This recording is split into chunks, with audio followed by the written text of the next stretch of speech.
And welcome, ladies and gentlemen, to the 18th round of the 10th season of the Bandit Racing League Skis Are Authentics Xfinity Series, presented by Full Send Racing Network. We are here at Texas Motor Speedway for another awesome round of what has been a really exciting season so far. Definitely hectic, definitely chaotic, but chaotic in the best possible way. And now we are at round 2 of the Bandit Racing League Geezer Authentics Xfinity Series Race for the Championship here in Season 10. Tonight being the second round since our playoff cutoff reset a few weeks back after a race at Chicagoland before last week's race at Darlington. Tonight we are joined here, well, in what should be a pretty, again, I would say competitive type of race here at Texas, an intermediate track that makes for pretty great racing as far as being well banked. Definitely room for two grooves if drivers are smart about it. And well, tonight is the Q Comes to Texas 125, sponsored tonight by Kevin Foster, and it is in honor of Kelly and Bill Queel in Pensacola, Florida. What I understand, Kevin's mother. And it's just awesome to do the occasional cute little shout out and have a race dedicated to somebody in particular. And apparently they are huge Bandit Racing League fans, but particularly fans of, well, Kevin Foster and on behalf of Perfect Shine Auto Spa, but also for GFR Racing, the team that really has taken the entire series by storm this year in a variety of different ways. Many race wins, and they are always competitive week to week. Hi everybody, I am as always your host, Mr. Marshall Crocker Jr. And well, still not joining me in the booth as at this point in the season. It would be nice if we're able to get one more broadcast in with them before the end of the year. But there I am on the left there, Mr. Marshall Crocker Jr. As always, your host on Full Send Racing Network and your commentator here for the Bandit Racing League, but also Mr. Evan Wall, who does all of our graphics for this series. So we thank him for everything he does. It's been a little bit since he's joined us in the booth, but we want to give him a shout out for tonight, and I'm really excited to be calling tonight as usual, and what I think is going to genuinely be one of the best races we've had in a while. It's a race that we've had a variety of different winners at, not really a track that one particular driver has dominated in the past. I do want to take a moment to introduce our co-commentator for tonight, making his debut up here in the Full Send Racing Network broadcast booth. The driver of the number 98 in the Bandit Racing League will not be running tonight. He's going to be up here with me, Mr. Sean Britt. Welcome, Sean, to the broadcast booth. It's a pleasure to welcome in a new face. And tonight, Texas, we were talking about it beforehand, just how exciting this race is going to be, how many guys really need this race for the points. So from your perspective, what's it going to be like compared to what you've seen this year heading to Texas tonight? I think it's going to be a little bit of everything. We might have a lot of green flag runs. We might have a lot of cautions. It's Texas for you. Yeah, that is exactly right. It's a pleasure to have you joining us up here. I can't wait to get some inferences from you tonight. And well, tonight is going to be big for a lot of guys. You see Brett Guzik just warming up here in the last couple minutes of our pre-race practice. He's got a big night tonight if he wants to chase down the man of the hour, the man to beat. That being, of course, Nick Nickerson, who won last week's race at Darlington. So we're going to take a moment here before we talk a little bit more about tonight's race, where the points sit, and we'll head into qualifying in just a couple minutes and walk you through that live. But first, we're going to go to tonight's Full Send Racing Network race recap. We're going to recap last week's race at Darlington for you, for those who missed the first race of the playoffs.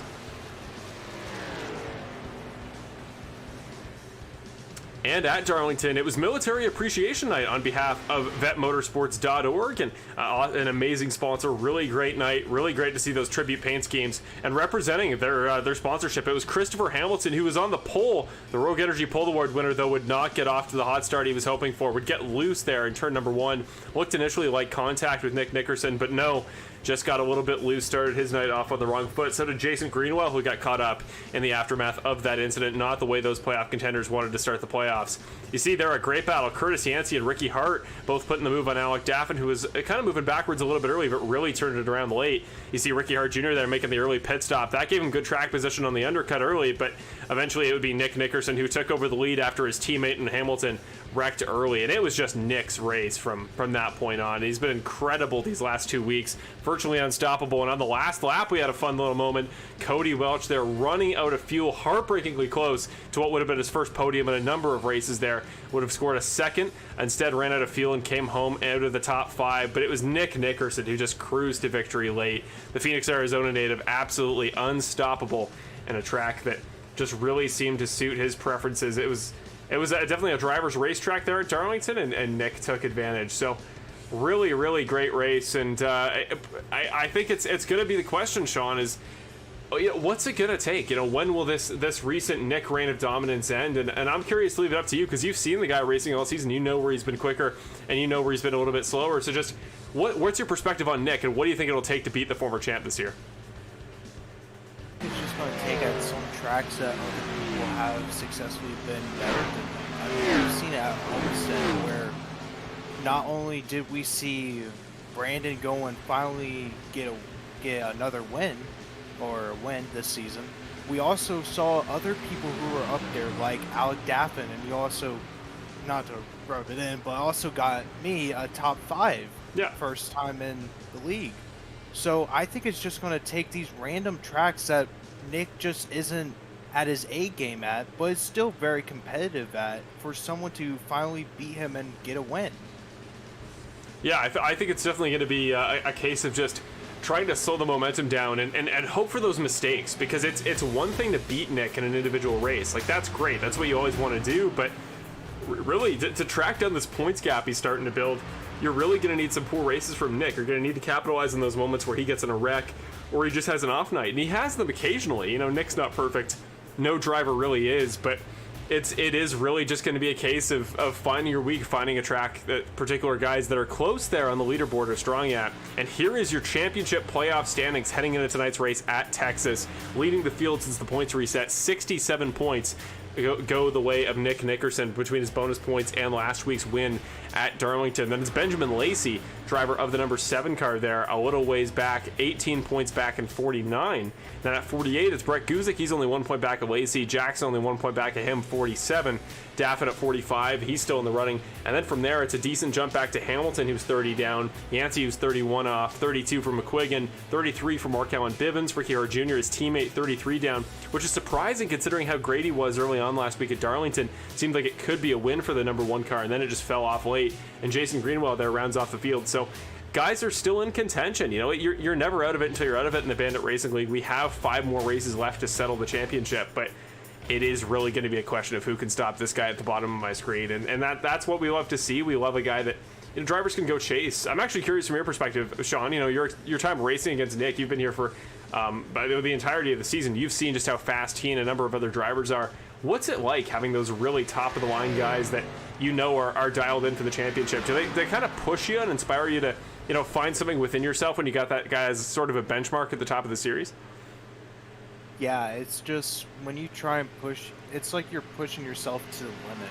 As a driver, when you're trying to be someone that is really competitive, someone who has won a championship, that has been very successful in this league for gosh knows how long, longer than I have been here. And it's amazes me that he still keeps going. It just hasn't stopped. Yeah, well, every year I've ever seen him. I joined this series at the start of season 8, and since then he has just been an absolute force. Won a championship in season number 9. The guy's just been season number 8. Guy's just been lights out since then. Watching here as qualifying begins, 5-minute qualifier here at Texas to declare a Rogue Energy Pole Award winner, and the guy who will roll off in the front row. Previously, it was Joshua McQuiggan, but just now, last week's pole winner there at Darlington takes the top of the leaderboard. That's Christopher Hamilton, the Tempe, Arizona native. Unfortunately, tonight a white background and a white number. We're gonna have to switch that up, but there we go. Not a bad start, but Markel and Bivens on his second lap. Clearly the tires are heating up here on the second lap times for these guys here at Texas, so might see some guys jumping up this leaderboard. Yes, we do. Ricky Hart Jr. jumps the young number 76 driver who ran a great lap there to go to the top of the leaderboard. New paint scheme there on the Advanced Auto Parts number 1. Just got some numbers that we got to get reset clearly on the on that bottom graphic there. But yes, to the top of the board temporarily goes the 1 car. Then he's jumped by 3 cars. Nickerson goes to the top of the board there on his first lap. Watch as he finishes up his second attempt. We're going to go to the cockpit on Nick Nickerson. Off of turn number 4. He's keeping the hands moving, keeping it pretty steady. Guzik on his second attempt was pretty fast, but still was not able to beat him. Where does Nick put the benchmark time? It's going to stay at a 30.12. Gets a little bit faster, so he does beat his lap time on that second attempt, but not by much. So it's Nickerson and Guzik and Lacey.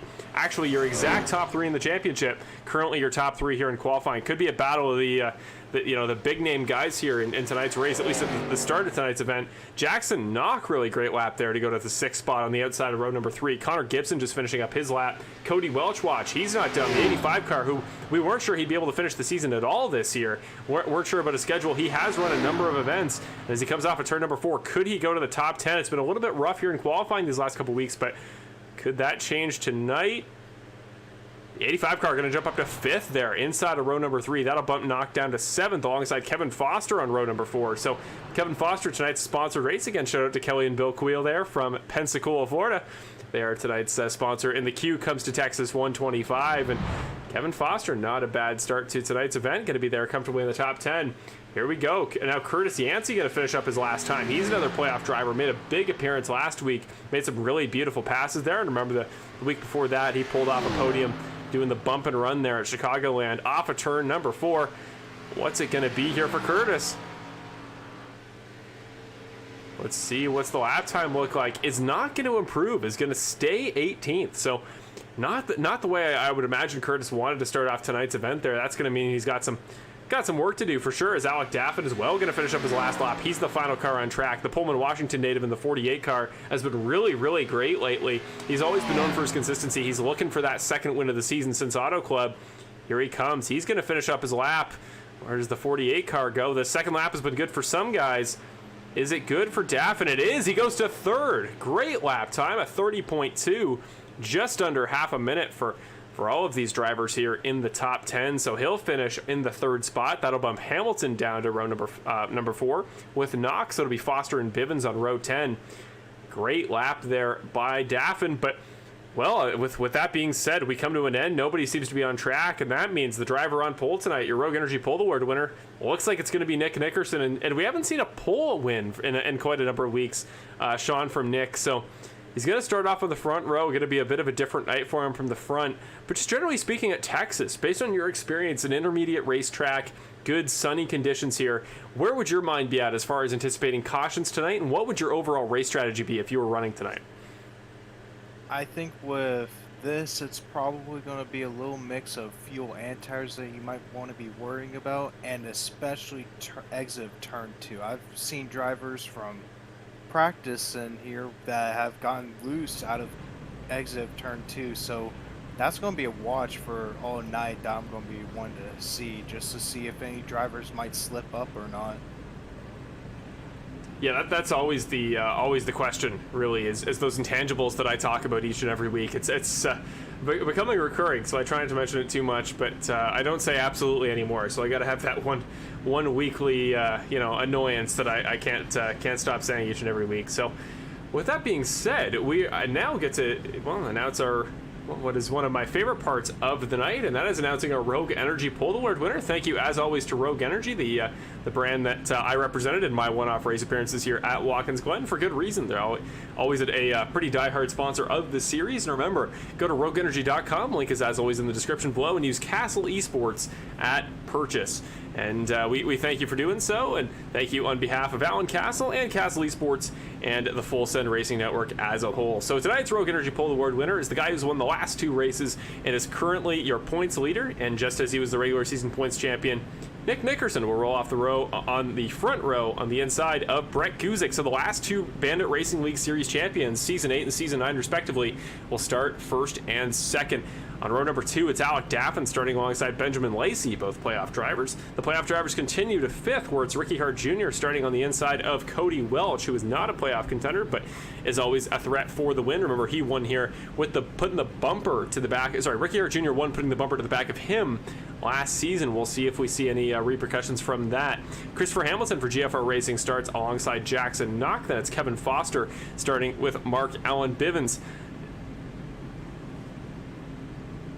Row number 6, we got Dawson Guzik with Joshua McQuiggan. Row number 7, we got Keegan Clark with David Lakey. And row number 8, we got Connor Gibson and Benny Hogan. We'll see if Benny Hogan can get up there. In row number 8, we got Jason Greenwell and Curtis Yancey. In row number 9, we got Bill Harkins and John Graham. Yes, indeed. And to round off our field for tonight's race, we got Nolan Gross for Young Guns Racing starting in the 21st spot. Steve Ulrich starts alongside him in the 22nd position. Rounding off tonight's field, it'll be Eddie Hagee for BC Sim Sports. I believe making his return.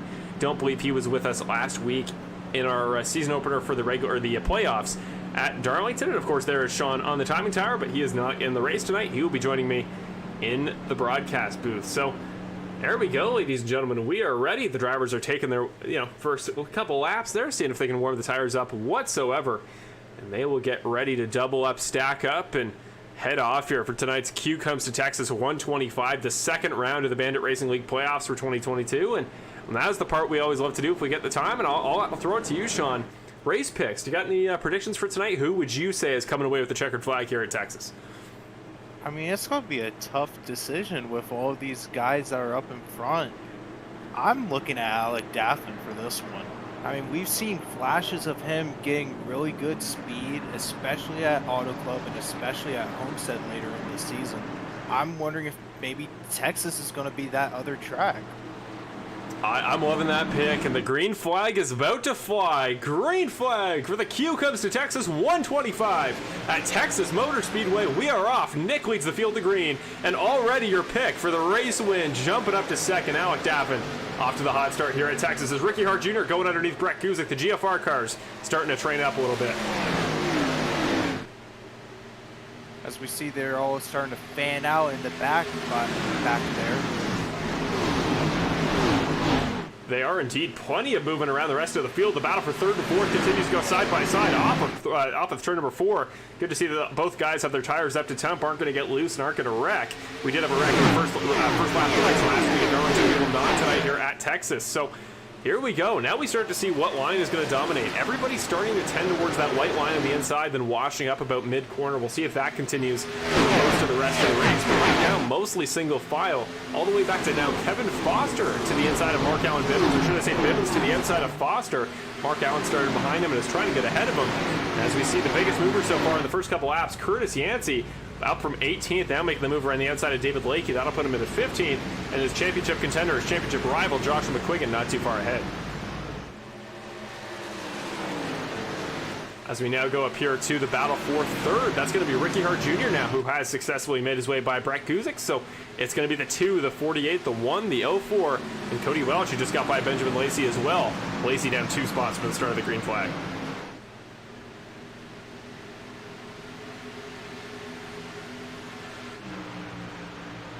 That gap not really opening up there up front. Nick Nickerson continues to lead by somewhere in the ballpark of about 0.3, but is really close there for second. And I think we've seen for weeks now, Sean, that the top 2 guys there at the start of each of these races has been Ricky Hart Jr. and Nick Nickerson on pace, but usually it's the case that Nick just finds another gear later in the race. Alec Daffin puts the bumper to him. Never mind. Huge corner by the 48 car. Peeks the nose under, pops him up, and now the 48 will lead the lap. Big move there by Daffin, and he got the elbows out on that one. That's good to see for a change. Man, that's really impressive of trying to get onto the inside. It's going to be really hard for these guys to get on the inside at this track. Yeah, it really is. Nick just must have entered a little bit high, and Daffin just got really, really powerful there on the brakes, decided to keep it late because he just sent it underneath. And now's the question, you know, Ricky Hart Jr., he's a teammate of Nick, but we know he wants the championship too. Now he's going to put the tap on the 2 car. Side by side, we go across the start-finish line, dead even. I think the 1's going to get him here into turn number 1, and he does. Now the 2's going backwards, and his teammate's ahead of him. Again, he's always quick at the start of these races, Ricky Hart Jr. The question is, how long can he maintain it? That's going to be the question, because around usually about 15 to 20 laps, the tires start to go and have a 100% and tire wear. We're going to see possibly where if maybe Alex is possibly pushing his stuff for too much, or is Ricky, as we see, he's trying to go and look at the inside, but Alex is going to go and shut the door on him. He is, yeah. A lot of guys getting really aggressive there with those late sends out of the corners. For Daffin, it was 3 and 4. That time for Ricky, it was turn number 1. Just really good to see guys getting aggressive here early. And I think we've just established the precedent at this point in the season that guys just can't keep letting this happen as far as the last 2 races being borderline Nick dominations. You know, you got to get the 2 car out of his rhythm at the beginning, and putting him back 2 spots just by the aggressive driving, healthy levels of aggressive. They haven't been totally wrecking guys, but the 48 and the 1 car don't seem afraid tonight to shake things up a little bit, and that's what we need to see if these guys who are not the 2 car want to go for the title this year. You see Brett Guzik is starting to go and drop back just a little bit after that whole tangent that happened up in front. He's still being able to catch up and still being with them. It's just a couple seconds. We got a good tango here for the last spot here in the top 5. The 85 car of Cody Welch and the 7 car of Benjamin Lacey. Most playoff cars here will be marked with a green front and rear spoiler, but the number 7 car does not have one, but rest assured he is a playoff contender. In fact, second of everybody in the points, the closest to Nick there in the standings. So he's somebody who really needs to have a good night tonight if he wants any shot at chasing Nick down the last 5 races, or just needs to keep it close. You know, I don't think there's any pressure to necessarily, you know, make up 19 points in one race or something like that, but just needs to consistently pick up points on the number 2 car. And this might be his opportunity the way this race has started, with a couple guys who are not the 2 leading tonight's race. So I think the faster the 7 car gets by the 85, the better, and then from there he needs to go chase down his playoff rival.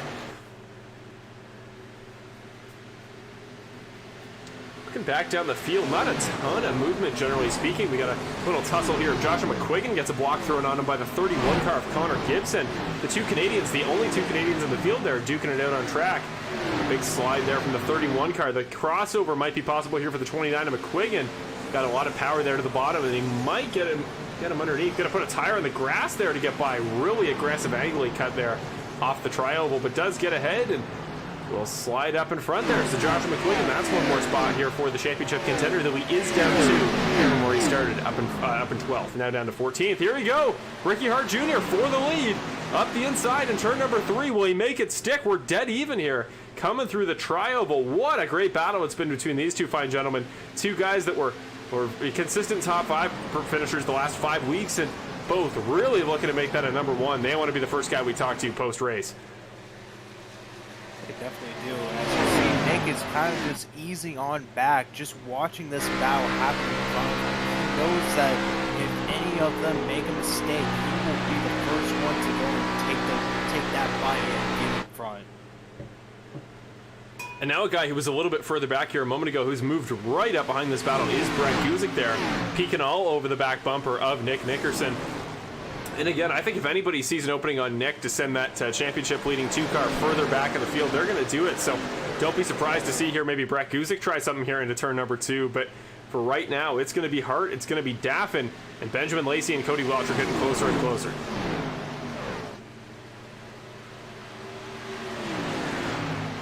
See, Ricky is starting to go and pull away just a little bit from Alec, but Alex still being able to keep on to him with that draft at this track. Yeah, there's enough straightaway here, I think, at Texas that guys are able to bunch up to each other, just stand in the draft. And the dirty air doesn't appear to be bad enough to negate how strong that kind of banking is, to keep guys kind of pushed down to the bottom line, able to make the corner without lifting too much. Of course, tires are going to come into play. We're only 13, now 14 laps in. You know, tires are going to get more and more important, but for now, I think, again, it's just track position. So try to force the number 2 car back. Try to force him to make moves, and here comes Brett Guzik. Try to put him down to 4th. He will. The 04 car going to go by as well. So, guys, tonight, I'm telling you, it's a coordinated effort, it would seem, the way guys are just starting to get by one by one. 1 teammate and 2 non-teammates, and here comes Daffin. Alec Daffin's going to go and wash up a little bit, but he's going to go and make it stick. He will. As he takes the lead. He does indeed. Going to lead this lap. Gets it done there through 3 and 4. That's close, though. Actually, almost a little bit of contact there. The 1 car almost putting the bumper to the back of him, and seeing the 1 car put the bumper to somebody here at Texas, not something we've never seen before. Remember, it did happen all the way back a couple seasons ago with Cody Welch, what would have been the race that broke his winless streak. A streak that is now shared in some ways by him and the 1 car. I believe the last win by Ricky Hart Jr. was here at Texas. So could he do it again tonight? Well, to do so, he's going to have to keep that pace up that we've seen from him early, and he's going to have to get by Daffin, and he's also going to have to defend from Brett Guzik, who continues to get close. And I would not at all be surprised if these longer runs and tire conservation go the way of the 04 car. Brett, always a really great long run guy, and he's talked about that in the past. Wouldn't be surprised to see him have the best early tire wear situation of anybody, and potentially start picking guys off here in a moment. Yeah, I'm starting to notice that Nick is starting to drop back a bit. I don't know if maybe he's trying to go and save tires, or maybe he's just wanting to watch this battle out and just let it all happen. As we see, Brett is now in 3rd, and he's trying to go and look for a way to get past Ricky.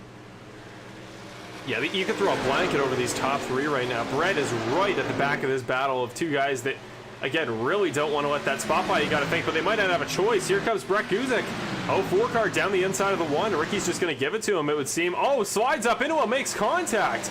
Brett Guzik getting a little bit loose there, going to force the one car up. Don't know if Ricky's going to be particularly happy about that. Gave him quite a bit of room there on entry, and can Nick capitalize? We'll have to see here in a moment, but just a shout out here, Kevin Foster and Christopher Hamilton, the two GFR Racing teammates of the 1 and the 2, are starting to work their way forwards, now catching up to the 85 of Cody Welch. And at the same time, Benjamin Lacey not really falling back all too much, but just enough to let both those guys by him. So he started all the way up in 4th, now down to 8th. This day not going the way he was hoping there for Benjamin Lacey, as Alec Daffin now really starting to stretch that lead up to about 6/10.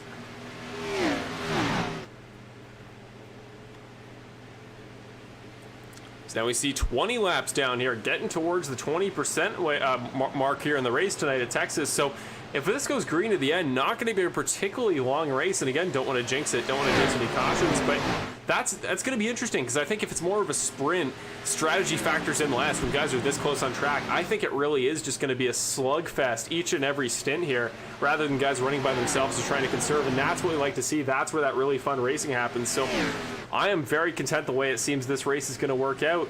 Right now, it is Alec Daffin who seems to be the guy to beat, but they are starting to close in on him again from behind. Brett Guzik now got the gap down to 4/10, and Ricky Hart Jr. coming with him.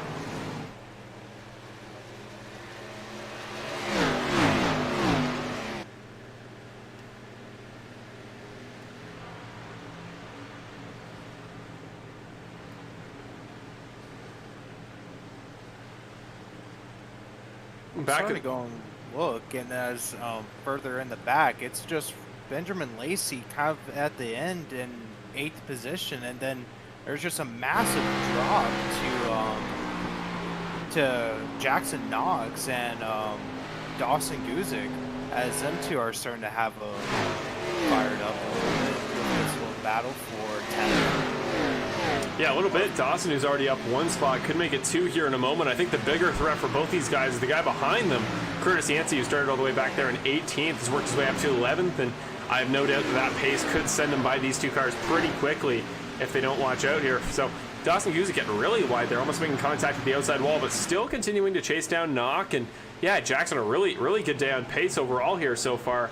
The 7 car is breaking away from him and is now starting to catch the 8 of Kevin Foster. So maybe just a short-term temporary thing. Benjamin Lacey might come alive here towards the end of this stint, and that gap up front continues to close a little bit. But the top 3 still comfortably ahead of Nick Nickerson by about a half a second. So it's really going to be interesting here, Sean, to see how the pace holds up here over the course of the next couple stints, because as we've seen the last couple weeks, guys like Ricky really quick early, and then something just flips as the race goes on.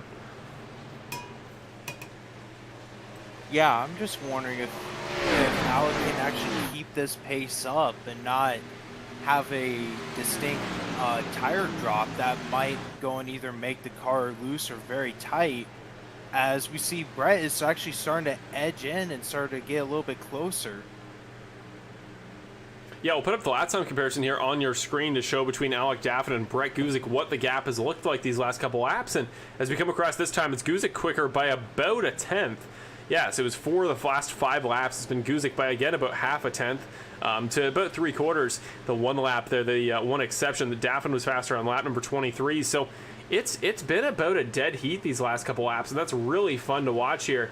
Though it does mean that Brett Guzik, well, he's definitely not falling back here, and that's good to see, because if the leader is not able to just run away here, if the dirty air isn't enough of a factor that the leader can just dominate here at Texas, that means we're in for a really fun race, and I think we're about to be, as Brett Guzik is there within about a 10th and a half, and here comes Ricky Hart Jr. to make it a 3-way battle. But Guzik, much better run there off turn number 2, could see a pass, and at turn number 3, yes we will.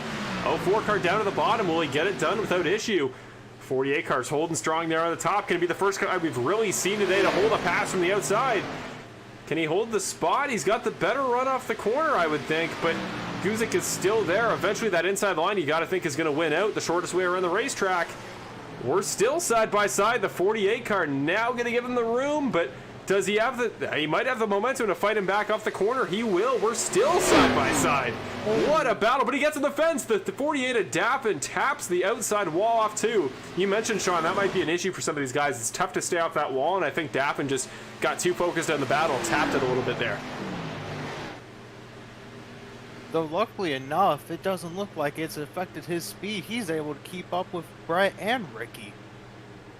Yeah, that's a good sign. If you're still keeping up with these two guys that you got to think are the peak of their game right now, that's a pretty good sign for you. Going to go on board in the cockpit from perspective of the number 1 car, Ricky Hart Jr. Here he is right on the back of the 48. Let's just watch what he's got to do through the turns as far as how much is he lifting, how much is he letting off. So he's letting the 48 car peak. You can definitely tell the 48's a little bit looser, whereas Ricky Hart seems to be locked in pretty well.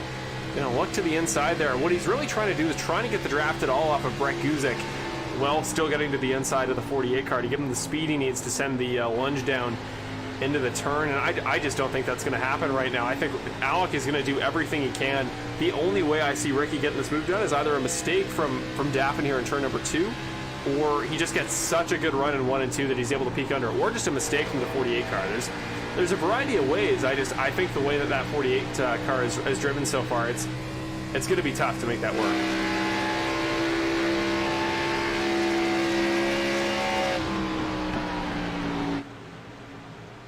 So here we go. This continues as, again, Nick Nickerson really starting to go backwards here. Now, again, not that the pace is bad at all. He's still one of the fastest cars on the racetrack, and Cody Welch is only moderately catching up to him, but he has fallen a second back of this battle for the top 3, so something different. The 2 car is still incredibly fast, but definitely a lot more parity tonight early in the race than we've seen lately, and that's what we like to see here at Full Set Racing Network. Give you guys a show that keeps you on the edge of your seat for not just the spots in the middle of the field, but the top spot as well.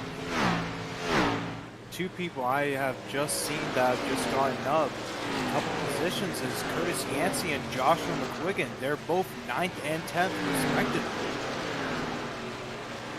Yeah, they're still working their ways through, and I think they've almost started to get into a bit of a line, bit of a train here, because both guys very similar pace. McQuiggan, though, a little bit, he's got 0.3 slower of a fastest lap, but these last couple laps, they've been running very similar times, and McQuiggan all over the back of the 51 car, so could see a bit of a tussle here for the 9th spot, rather than them just working their way up towards Benjamin Lacey. But regardless, they've both been quick, and Jason Greenwell is about to get involved too, so plenty of playoff guys here that are in contention towards the back end of the top 10 that would like to, I'd imagine, chase down Benjamin Lacey, the guy who has the most points in the series right now, besides Nick Nickerson. As we see now, Ricky Hart Jr., first driver down pit road there in the top 10. And we've seen that the last couple weeks, locked up a little bit there on entry. Got to hope that he did not just take a speeding penalty. And yeah, going to get ready for his first pit stop of the day. And we've seen this last couple weeks, Sean, that Ricky really likes those early pit stops, likes to get his track position early, but at the cost of long-term tire conservation. He burns the tires up more early and leaves himself with a little bit less later, and on fuel. So the shorter stints, I don't know if they're my sort of thing. And historically, are you a guy that prefers those shorter stints to do the undercut for track position, or are you kind of a guy that likes to stay out as long as he can, as we see Guzik and Daffin come in? It's usually just depends on if you want to go and just try and undercut the leaders, which Ricky has, I think, probably might have been able to do that, as he was the first one to get in, as Brett and Daffin were able to go and come in after. So we're going to go and see who's probably going to get it come out. But to answer that question, I like to use pit whenever I need to pit for fuel, because that will usually be when I have used my tires up good enough to where I just need to get both of them at the same time. Now we watch the race off pit road. It's going to be Brett Guzik beating out Alec Daffin just the way they were when they came in. Further there in the background, Curtis Yancey, pretty good gap there to Joshua McQuiggan. Actually, Jason Greenwell, probably the best of anybody on entry. He's coming out right behind the 29 car. Now Jackson Knock, Benny Hogan, Dawson Guzik, and Eddie Haggy are exiting as we speak. Back up front, though, it's the last guy out there out front who has yet to pit. And we'll see if this plays to his long-term race strategy. It's the 85 car. Cody Welch, of course, fan favorite. Still looking for that win from the 85 car, or even just another quality podium performance is what we always like to see from him. As now comes Christopher Hamilton, Kevin Foster right behind Benjamin Lacey as well, and just exiting a moment ago was Nick Nickerson, who just pitted this last time by. It's going to leave Markel and Bivens at the front of the field, your last driver on the racetrack, aside from Connor Gibson and John Graham, who are going to stay out here for the last couple laps of this stint. So Markel and Bivens, 76 car, going to lead a couple laps, and he's led quite a few this season. So, props as always to the Blytheville, Arkansas native, and now coming down pit road this time.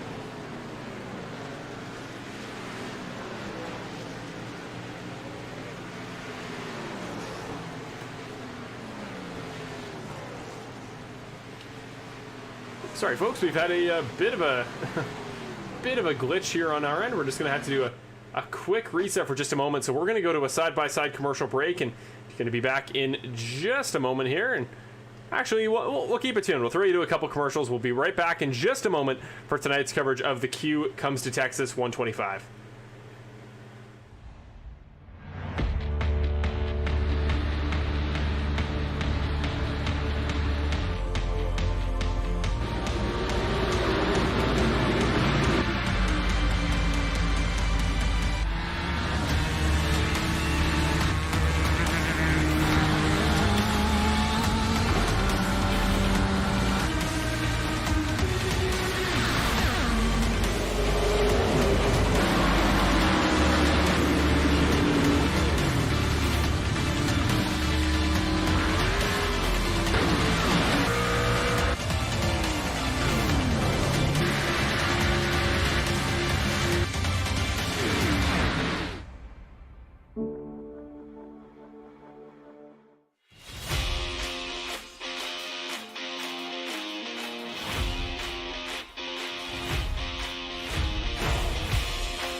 There we go. We are back here on Full Send Racing Network. Just a quick little slip up there, and we will get you updated on what has transpired since the last couple drivers finished up their final laps there on that stint and started their new one on a fresh set of tires, lap 40. It's Brett Guzik now leading from Ricky Hart Jr. So temporarily that undercut worked. It looked like Ricky did go to the point of the field, but now has dropped back, and the one car will now continue to work his way forward. So Brett Guzik, all things considered, that strategy has really paid off there. He started up in that was on the front row in second position, got ahead of Nick, who's only seemed to slip back as the race has gone on, and now is settled in here like he's the one to beat each and every week. And well, as the former champion of the series, defending series champion from season number 9, not a shock to see him leading the field.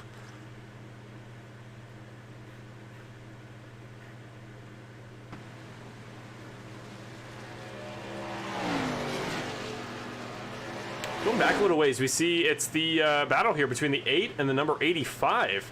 Kevin Foster and Cody Welch have swapped spots, and now it's about to be Kevin Foster underneath Curtis Yancey. Not a playoff contender as the 8 car this season, but man, he's going to battle with those playoff guys for all he's worth. Down the inside he goes on Curtis Yancey. Curtis, you got to think, not going to want to give him an inch if he can help it, and that is indeed the case. It's Curtis Yancey there right to the outside, right side of the quarter panel there on the back of Kevin Foster's car. He's not giving him any room to breathe, and is going to lose the spot. But now the crossover here in the trial, we're going to go back the other way into turn number 1 and 2. Down to the inside, do we see contact? We don't yet. Great job by the 8 car to keep the momentum on the outside. He's still fighting him, and he'll keep the spot there from the outside in 1 and 2. Great piece of driving there from Kevin Foster. That's why he's the 2-time champion of the Bandit Racing League, and now he's back in the top 5, and it's Cody Welch now who's going to be under attack from Christopher Hamilton, and still trying to get by the 51 of Curtis Yancey.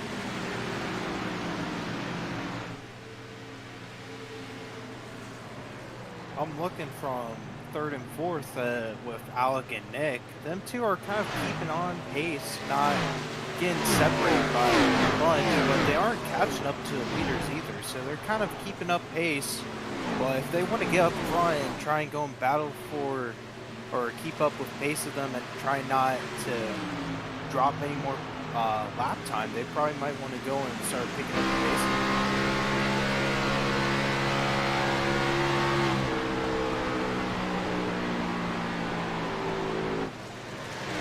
Christopher Hamilton's kind of had a resurgent last couple laps here as we see up ahead. It's the 5-car Bill Harkins is going to get put a lap down by Curtis Yancey, so going to put a car between him and Cody Welch in this battle for 6th. And Christopher Hamilton really fighting his way back. He was really good there in qualifying early on. Looked like he might even have the pole time again. A couple guys leapfrogged him there at the end, but still not too far off the pace. Is Cody Welch here now going to fight back on the outside line. Curtis Yancey since giving up that spot to Kevin Foster. That power move that Kevin Foster made on the outside through 1 and 2. He has now started to fall back a little bit into the clutches of the guys behind. And again, we got to wonder about Curtis's long-run strategy. It's always been a question as far as long-term conservation for Curtis. Really, the only weakness there, that 51 car historically, he's worked on it this season. But maybe that's the issue right now is Cody Welch down to the inside and Christopher Hamilton looking to go with him. And Benjamin Lacey getting involved as well. A guy could very quickly go from 9th to about 6th in this battle. And Cody just went from 7th to 6th as he passes Yancey.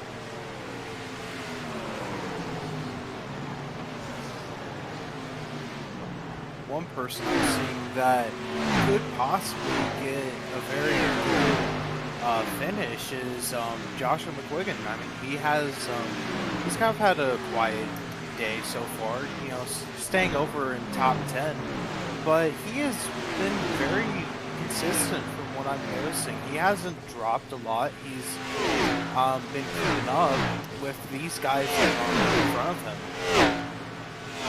Yeah, he's really fought back as far as track position. He was further back than this earlier on in the stint. He's worked back to the point where he can very easily see the battle up here ahead for position as Benjamin Lacey now gets by Curtis Yancey. So 2 more spots lost in quick succession by the 51 car here. He's got to get that momentum pointed back in the right direction. But Christopher Hamilton's back to where he started, up there in 7th. Benjamin Lacey's working his way back through the field up towards 4th where he started. So these guys starting to get these comeback drives going. And Joshua could be one of these guys as well. He started down there in 12th, probably I think 7th out of the playoff drivers. He's really getting that turned around here, heading his way forward as now battle for 4th place, or I guess I should say 3rd place about to form up. Alec Daffin, who was so quick there in that first stint, the pace is starting to drop a little bit, and Nick Nickerson is making his way towards him.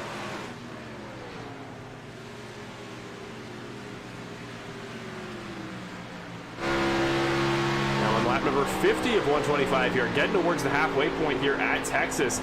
This race going by pretty quickly, but you got to think if you're a guy like Alec Daffin here who lap after lap is watching the 2 car get closer and closer, well, not a got you want to see behind you by any means, and each lap is going to feel like an eternity when you're defending from this guy. And unfortunately, when you're defending so hard, sometimes you lose focus and you're not able to focus on your pace enough to chase down the guys ahead. We'll see if that's the case, and maybe if this battle opens up a bit of a gap for Guzik and Hart up front.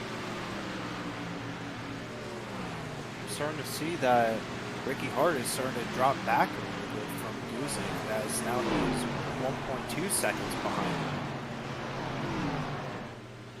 Yeah, we'll put up the lap time comparison here, and as we go on board with Brett Guzik as he makes his way through 3 and 4. Yeah, I think the question is going to be how much of an effect does that initial pit stop for Hart, where he pitted a lap early on that last stint. The stint before this stint, I think we're about 2/3 of the way through, so we'll see pit stops. I would estimate sometime in the late 60s as far as laps go. But yeah, really interesting the way that Hart, once again, pitting early on a stint, is going to sacrifice his long-term tire wear just a little bit to Brett, who's going to be on the 1-lap pressure tires. And the gap hasn't been huge. Like, we had lap 47, lap 50, where it was about a 1/10.5 advantage to Brett Guzik. But other than that, it's been pretty close between these 2 guys. But you're definitely right there, Sean. It's not going the way of the 1 car, though this last lap, he did actually make up a little bit of ground. So it's just a case of how much of of an issue is that 1 lap older set of tires for Ricky, and this is something he can overcome. I know it sounds minuscule, it sounds trivial. 1 lap of tires, like, that doesn't seem crazy, but really, really good rubber is the key to this track here, and tracks that require grip through the center of the corner to really propel you down the straights. And if you're a little bit worse at that than the guy in front of you, you could struggle.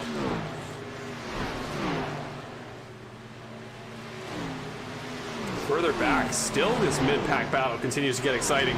Now it's Benjamin Lacey in the 85 cards. That's like a bunch of little rock, paper, scissors matches between these guys, and little arm wrestling contests. Okay, who can get by who is going to have the advantage? And now it looks like Benjamin Lacey is going to be the guy to take on Cody Welch, who's been in the ballpark of about 5th to 7th all day. Kevin Foster just got him a few laps ago, but I would not be at all surprised to see Cody Welch hold off this next car as the 7 car tries to get him. Somebody getting in the way of that battle a little bit. I think a lap car of some sort. Somebody's still running that old tributes again. I think it's Nolan Gross there in the 02 car up top.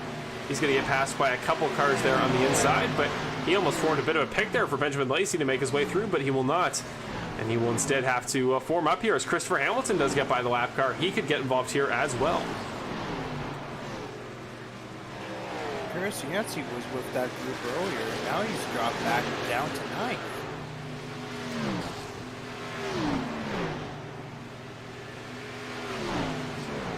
We're seeing some speculation here in the chat that potentially Curtis Yancey may have not taken tires on that first pit stop, hence why he gained so much track position. He was really great there coming out of the pits, the gap he made up, but now really that pace starting to fall off. I just don't think it's enough lost pace that it could be that case. Like he ran the same lap time as Alec Daffin and Nick Nickerson this past time by. Like he's not particularly slow. It's just, you know, other guys seem to be heating up. Guys can get in the 31.8s. Actually, the fastest guy on track last time by was Cody Welch. So, you know, guys in this mid-pack area, the middle of the top 10, are actually the quickest on track right now. So I don't know how much of it comes down to a case of tires for Curtis, and maybe just, you know, the situation he's been in. He's been, you know, so focused on having to get passed by drivers, have to defend, have to get by lap traffic, that maybe just can't really get in his rhythm he was in before. Well, we do have 5 sets of tires, so I wouldn't see it as a problem of trying to manage with that. With 30 laps of fuel, you can probably go with 30, 60, 90, and then 120, and you've got probably like 1 or 2 sets. If my math. No, I think you're absolutely right. I think it just, yeah, I don't think there's enough of an issue, enough of a shortage with tires that the guys would have to bother skipping a pit stop. So I'm gonna say that's probably not what it is. I think it's just, again, a case of you know, like we've seen the past couple weeks. Sometimes guys are just fast on stints early. Sometimes guys are fast on stints late. Sometimes guys maybe just don't get enough practice throughout the week, don't get enough practice time that when they get in the race, they actually figure stuff out as they go along and they get faster. I know it's certainly happened to me before and could very well be happening to these guys, as now it's Dawson Guzik and Mark-Allen Bivens going to duke it out here momentarily for 13th place. Both these guys started 10th and 11th, now dropping down a couple spots, but both going to try to battle to work their way forward as we go on board with the 44 car off of turn number 4.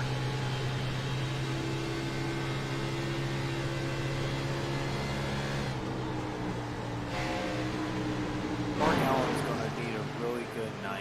He's going to need to either get his pace up, or he's going to need to find some type of strategy that's going to shoot him up that will hopefully not affect his speed, but be able to gain a couple positions or gain a lot of time if he wants to get at least top 10 in this race.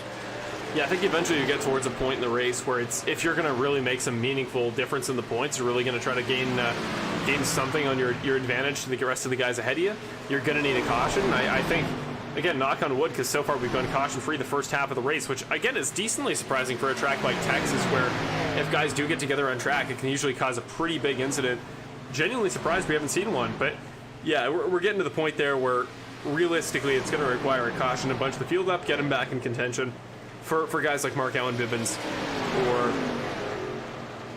I guess to a lesser extent Jason Greenwell, who is still kind of in the conversation. He's only a couple seconds back of this battle we're watching here on track right now between Foster, Welch, Lacey, everybody's in this one, Hamilton too. So yeah, they're there, but yeah, I mean, if they want their season to not essentially end, as Welch, big contact, nails the outside wall, hits it again in the tri-oval. Could this be that caution I was talking about? Definitely going to be damage there for the 85. You can see it visibly on the outside of the car. Just a little slip up there from Cody Welch. You got to think he'll probably bring it down pit road pretty early on, if not this time by, just to repair some of that damage, because that was a big hit.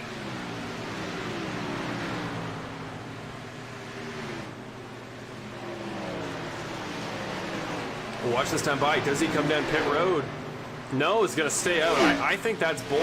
That says to me that he doesn't think it's that bad. Like, he didn't lose a ton of time, but really, he's going to want to take a quick repair, you got to think, especially if we may not go caution-free, or if we may go caution-free, he'll want to take one on this next pit stop, but I think he's still going to try to run it to when he was planning on strategy before. We're getting towards that pit window for the second stint, as we see a couple guys, or at least one car on track right now. That's the 11 of Benny Hogan.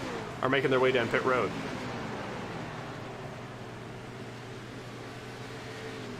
Lucky for Brett Guzik, since he is able to have at least such a significant distance off of second and third, he can go and leverage his way of how he wants to go and pit.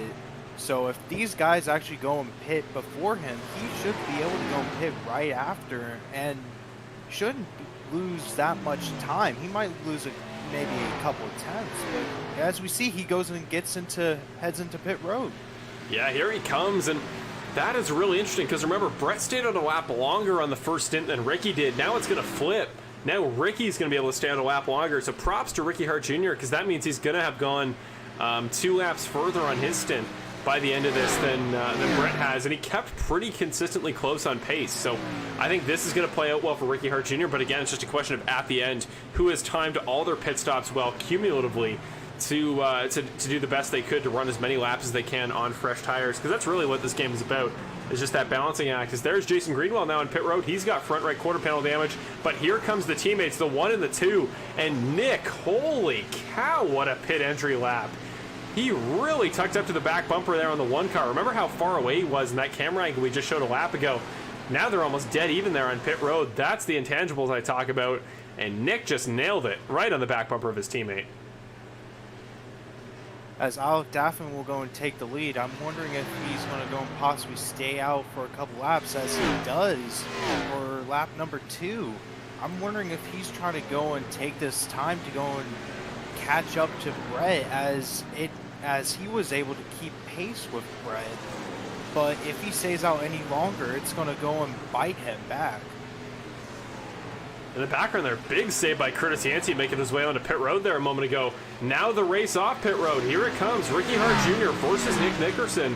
The gap a little bit bigger than when they entered there, but it was really close on pit road. And again, I'm genuinely amazed how much ground Nick made up. So now's the question, where did Brett cycle out? Am I looking at this correct? He absolutely gapped him. I mean, again, he came in a couple laps early, ran a couple laps there on fresh tires. That gap now, though, up to about 5 seconds back to Ricky Hart Jr. That was huge. I wish we had a comparison there for pit, in and out laps like they do in the real world now. That would be really helpful. But yeah, fascinating to see how big that gap is now for Brett. And could that have been the clutch set of laps that maybe potentially will win him this race? As Brett is going to go and take the lead from Alec Daffin after he's now exiting out pit road now. Yeah, the 48 car now just making his way off the pit exit road. There goes the 1 car. Should be the 2 going by as well. So staying out a little bit longer, I don't think it was a bad plan, because now by the end of the stint, those tires will have evened out.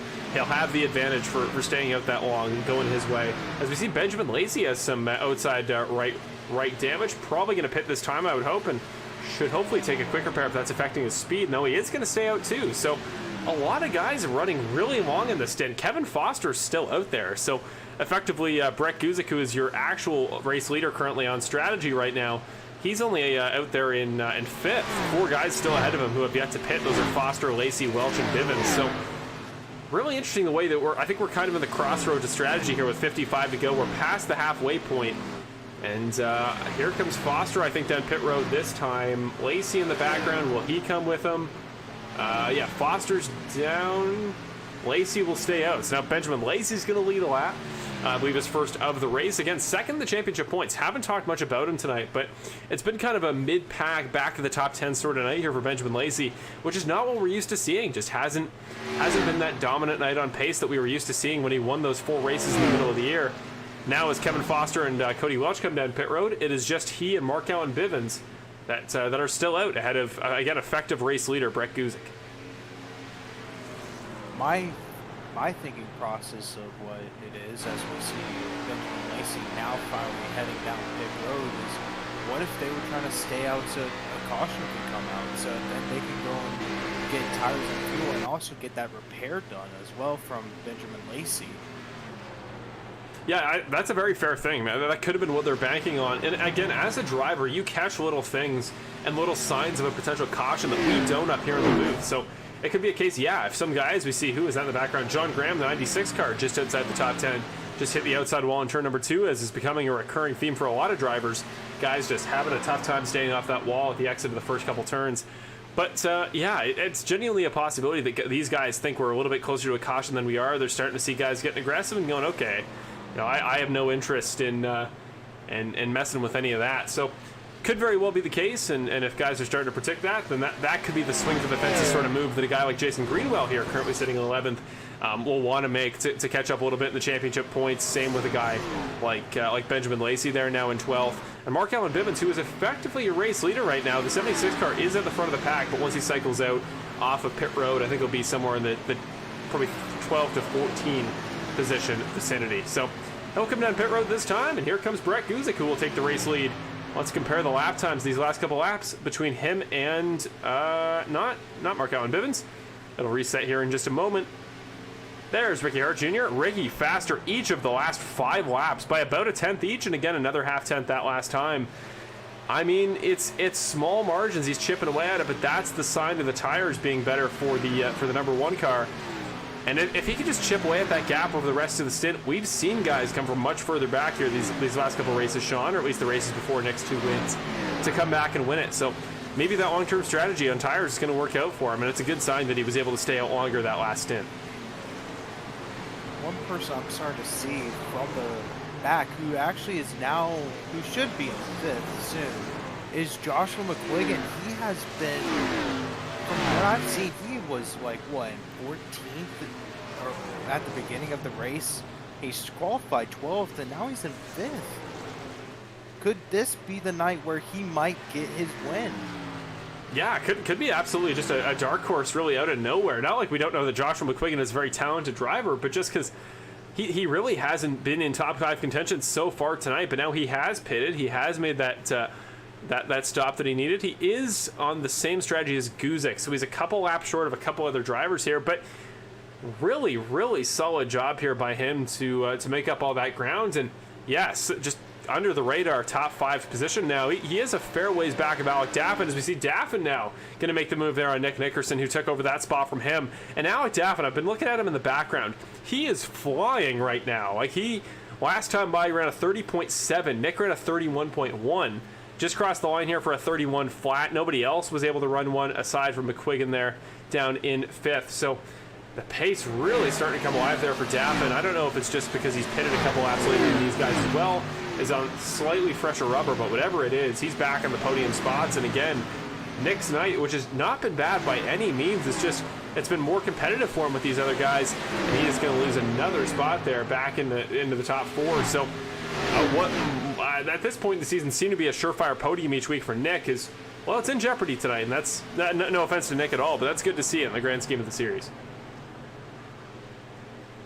You see Alex trying to go and get past some of these lap cars. Finally got past one. Now he just got to go and get past another, and hopefully he doesn't lose as much time in that momentum that he got from passing Nick. McQuiggan under attack now from Christopher Hamilton. Not even much of an under attack situation. He just got flown under. The 15 car just shot it at the inside into turn number 3, and will now move up into the top 5. Going to get by him. Last lap, he was quite a ways quicker, too. So, looks like the pace going the way of the 15. Going to get by him, and yeah, it was a full half second quicker that last time by, as Nick really starting to fall off there off the back of Daffin as he goes just ahead of a 3 wide, 3 lap down cars. Are any of these guys for position? They are. Lakey and Bivens there for position. The 84 and the 76 car with the playoff green stripe in front. This car in front of the 84. They are for position there, and Mark Allen did just make that move. So, again, trying to salvage any points you possibly can. That's really the goal at this point in the race, as the 96 car, John Graham, is a lap down of David Lakey, but he's all over his back bumper. And now back to Jason Greenwell, who's got Cody Welch chasing him down. Did get that quick repair on his pit stop. Now is back up to speed and running really good lap times. Cody Welch, the second fastest on the racetrack that last lap.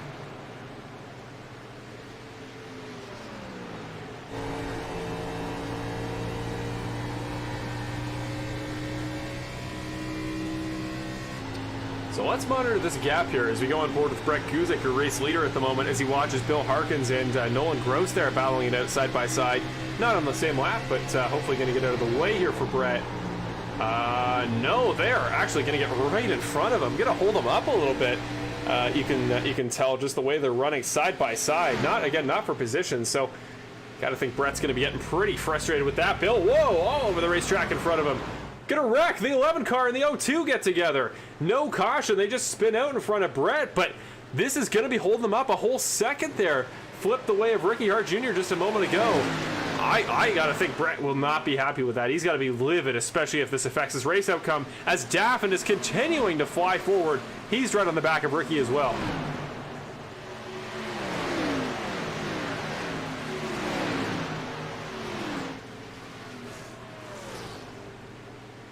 That's going to be one thing about these races is these lap cars. As we go and keep going through these races, through where these guys are going to need more points, these lap cars are going to be a factor in every single race throughout the rest of the weeks. And as we saw, that's sometimes what might happen. Absolutely, but no lap cars in between the 1 and the 48 right now as Daffin down the inside. Ricky Hart Jr. trying to fight him back on the outside like we saw his teammate Kevin Foster do earlier in the race. Look at the pack of lap cars these guys are about to have to deke and dodge their way through. As the 48 does get the move done, he's to the inside. He is clear. Alec Daffin will move his way forward once again, and Ricky Hart Jr. just going to have to slop by for the time being and watch the 48 car fly away, maybe to go chase down his rival Brett Guzik there up front. I am surprised to see that Alex's strategy actually worked in his favor. Yeah, he had to go and gain a lot of time back, but he is flying right now. It's amazing. I think it is going to be really important for these guys to, strategy is great. They did both pit later than Brett, so they should presumably pit later again on this last stint here, if they can make it to the point where they can run 30 laps and run to the finish, which I think is the goal. But yeah, I think the priority here has to be to make up some track position, and he's starting to do so. Let's compare the lap times here between Brett Guzik and Alec Daffin on these last 5 laps. It was the way of Daffin each and every one, including that full second on lap 82 when the cars in front of the 04 got together. But yeah, consistent 5/10, full second, 1/10, 1/10, 10th and a half. It's going the way of Daffin each and every lap, and he's reeling him in. Might be under 2 seconds here by the end of this next lap. So again, lap traffic going to play a factor here as Mark Allen Bivens right in front of Brett Guzik. He'll get the tow, but he'll also get the dirty air. And as Mark Allen is on fresher tires, he's not going to be able to get by him. So, yeah, you made the perfect call there, Sean, a moment ago about how lap traffic going to play a factor the entire rest of the postseason, and hopefully won't affect the championship all too much. But in races like tonight, if Alec Daffin or Ricky Hart Jr. come away with the win, there's definitely an argument there that would not have helped the 04 car.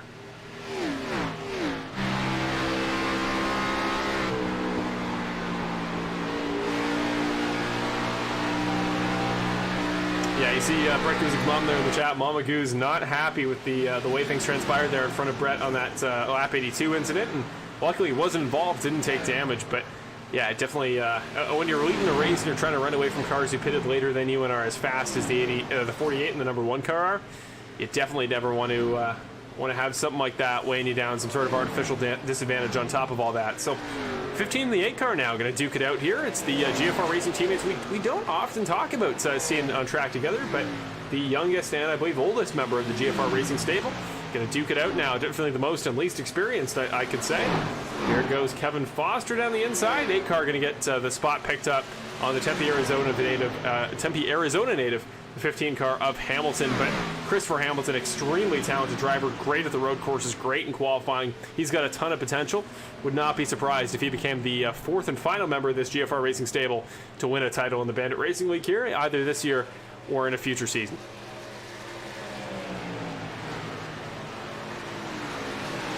Looking a fair ways back to this battle here for 19th position. It's Nolan Gross in the 02 and the 96 of John Graham. A little bit of front spoiler damage to the 96 car. We'll see if that plays any sort of a factor, but we always like to look anywhere throughout the field, and Nolan Gross is going to be a decent bit affected by the dirty air of the 2 cars in front, one of whom is, of course, Ricky Hart Jr., currently in 3rd in tonight's race now, but a full second back of Alec Daffin in front of him. But always good to see these, even as the guys up front tend to overshadow, we refer to these guys as, lap traffic, guys the leaders are working through, but they have races of their own, and right now that was it was a close race there for a moment, but Nolan really powered it well off through 3 and 4, and is going to going to pull away a little bit on this lap and should hold down that 19th spot for the next few moments here.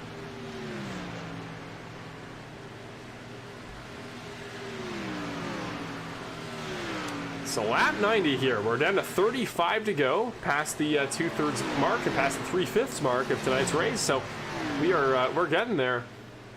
And I think we're really just waiting for things to heat up. If one of these guys behind could really kick it into another gear, as Ricky Hart Jr., first guy down pit road here on this stint, I am really surprised to see that. He pitted on lap number 60, I believe 65, is coming in now on lap number 90. That's a 25 lap stint.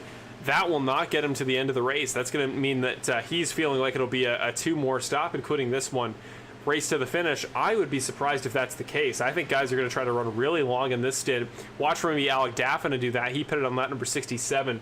Might try to run really long, just long enough that he can make it to the end of the race. Maybe if he gets to about lap number 94, 95, might be able to make it on 1 more stop. But just surprised to see Hart down here first, and I think that the undercut might get him track position. He might get ahead of Brett, but I don't know if he'll have enough, tire situation to defend there at the end. We've seen those guys on fresh tires tonight, Sean, have just been dominant in battles. Yeah. As I'm looking, Alec is starting to go and catch up again.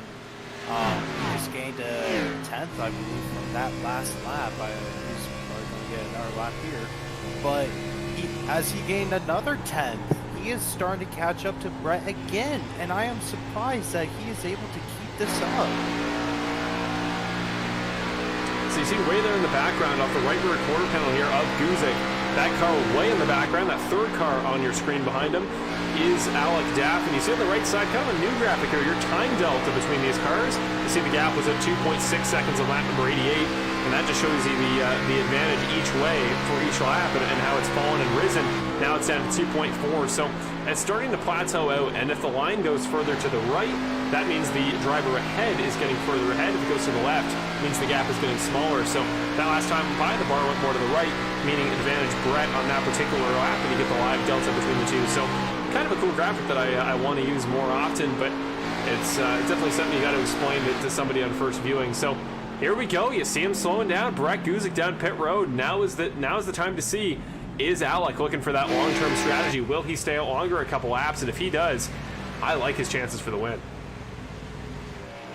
Though it is going to be a teeter-totter here. He wants to stay out as much as he can, but he is going to have to get into where that tire difference will go and favor him more, and he will start to have a run. So he's going to have to figure out when that needs to happen. Yeah, I'm just thinking this will more than likely be the last pit stop of the race for most of these guys now. I think from this point on, 30 laps into the finish, you should be able to make that on a single tank of gas. So yeah, now it's just a case of, okay, you've made your bet, now you got to lay in it, and it's a case of what do these guys leave themselves with on tires, how are they going to do on fuel, and who is going to win it here tonight. And the cue comes to Texas 125, because it's still up in the air if you ask me. I have no clue who's coming back home in the top 5. I think about 12 drivers could still be in contention for that, and I think as far as the race win, we'll see for Ricky Hart Jr. He's going to come out right behind Brett Guzik, but again, pitted, what was that, 4 laps earlier. I think unless Brett has some sort of moment here, I think Ricky's going to be too focused on conservation of fuel. As Daffin does come down pit road this time, and he's making his way towards his box, I don't think Ricky is going to have the tires over the long stint to keep up with Brett. I want to be hopeful. I want to think there will be a battle there, but I think it's up to this man, Mr. Alec Daffin. We're gonna watch him all the way around. I want to see where he comes out relative to Brett Guzik as Mark Allen Bivens. Oh, we have a crash somewhere on track. Keegan Clark and Dawson Guzik. Yellow flag is out.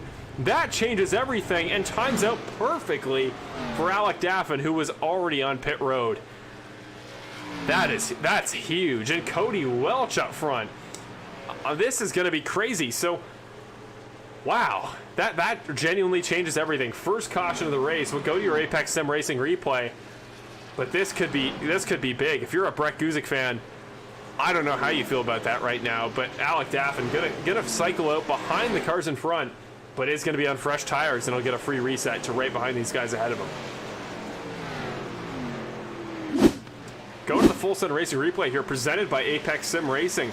Here comes the 74 car up. Keegan Clark and Dawson Guzik was already turned sideways in front of him off of 2. Just the car was parked there. So something happened ahead of this incident prior to the 74 Dude Web's car getting involved. He just got loose is what happens. 44 of Dawson Guzik there on the exit of turn 2. Friend of the series, friend of the broadcast.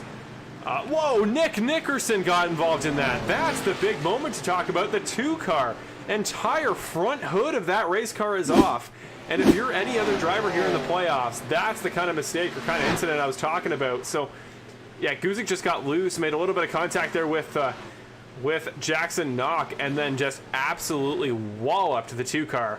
As live in tonight's race, Cody Welch and Mark Allen Bivens are pitting, as well as Lakey and Hogan. So that's everybody essentially behind Brett and Ricky going to take new tires. But just, heartbreaking for the 2 car. Hits both guys spinning in front of him, and it does not get more unlucky than that. You know, Sean, just to come out of the pits, get directly hit by 2 cars in front of you, that's when it just feels like the world hates you. Nick was having such a good race. Being able to stay consistently top 5, as he hasn't had a really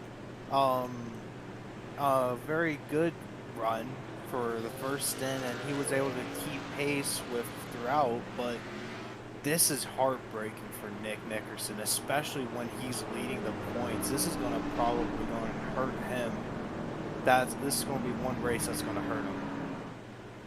Okay, well, in what is probably the most Nick Nickerson moment of this entire season so far, even when we think he's down and out, Nick got the race car back around the track in that condition, missing a hood, ran the laps he needed to under yellow to get to the pit lane opening, got down pit lane without issue, took his quick repair. Nick will stay on the lead lap, and he'll stay in 5th position. So that is huge for Nick Nickerson. It's also huge for Mark Allen Bivens, who, because of the way that worked out, just took his pit stop. He is on fresher tires than anybody except Nick, and he'll start in 6th. So the 76 car tonight just got better, and if he can use those fresh tires to good advantage, could even get a podium tonight in his first podium of the season at a non-super speedway. So now here comes Keegan Clark, Dawson Guzik, who were involved in that wreck. They get their turn to come down pit road. Christopher Hamilton as well as pitted. So everybody from Nick back has just come down pit road. And Christopher Hamilton, we know, has really good pace. So I wouldn't be surprised either to see the 15 car get involved. Like, this changed everything here, Sean. This is a crazy timed caution. And when did Kevin Foster get ahead of Ricky Hart? He didn't. He's just passing him under yellow. But Kevin Foster's there too. Could go for his first podium in a while in tonight's sponsored race. On behalf of, again, Kelly and Bill Queel, shout out on behalf of tonight's sponsor. You are the Q, and the Q comes to Texas 125. So, yeah, they're GFR racing fans. They'd be pretty happy that there's currently a GFR car in 2nd, 3rd, 5th, and 7th. But crazy stuff here tonight, Sean. I'm really excited. I don't know about you for this finish. I am as well. I am pumped to go and see what these last 20 to 25 laps are going to present to us. Well, this is the time we throw it to you guys there in the YouTube chat. We got 20 of you guys here live at this current moment, so I expect to see 20 predictions here in the chat. I know I probably won't get that, but I want a name. With everything we've seen so far, you've seen who's quick on pace. Just a reminder that Ricky Hart Jr. here, as far as strategy goes, will post the last pit stop lap for each driver here in the top 8. So the only driver that has not pitted within the last 5 laps is the number 1 of Ricky Hart Jr. Mark Allen Bivens there on your telemetry on the 6th spot has pitted now. So there you go. There's your situation. I want to see some predictions. Who do you think is taking home the race win? Is Brett going to hold on as he's been so dominant so far, or are those tires that are a little bit older than some of those behind him, are those going to cost him? Is somebody maybe we haven't talked about, kind of a dark horse?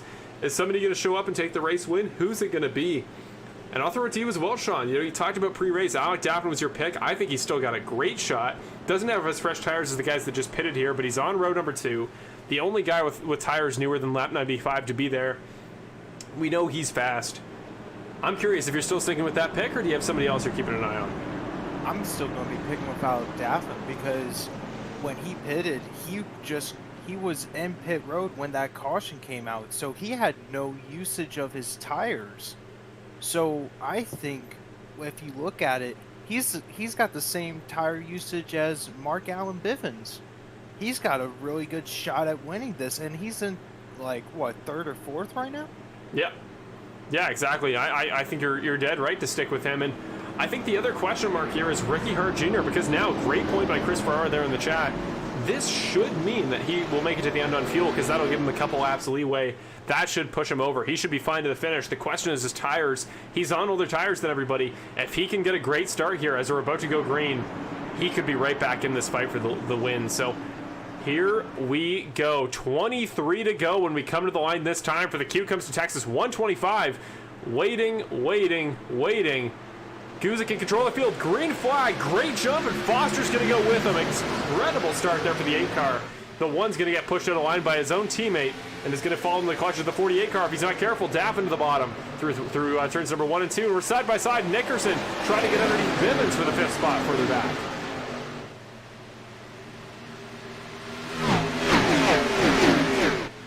Plenty to talk about here in turn number 3. Here comes Daffin there. The 48 car underneath the low side. Hart was able to hold off Foster there in 1 and 2. He may not hold off Daffin though. Big move by the 48. Now the 2 going underneath the 8 car.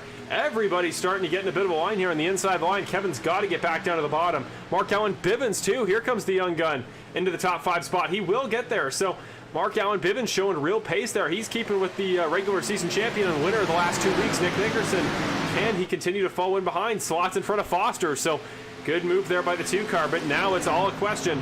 Can anybody start making momentum towards Brett Guzik? He's now already a full 4 tenths ahead. But Daffin is right there on the back bumper of Hart. I think he's going to be the one to compete. He's on fresher tires. And now he might try it on the low side. Is he going to peek underneath into turn number 1? He will. Here he comes. Underneath through turn 1 and 2. The 48 and the 1. We've seen them side by side many a times today. And Daffin's going to win out this time as well. There he goes. Here, I think here's our contender. I think you're exactly right, Sean. Fastest lap of the race that last time by Alec Daffin. I think the 48 car is our champion to go try to get Brett Guzik, make this a race.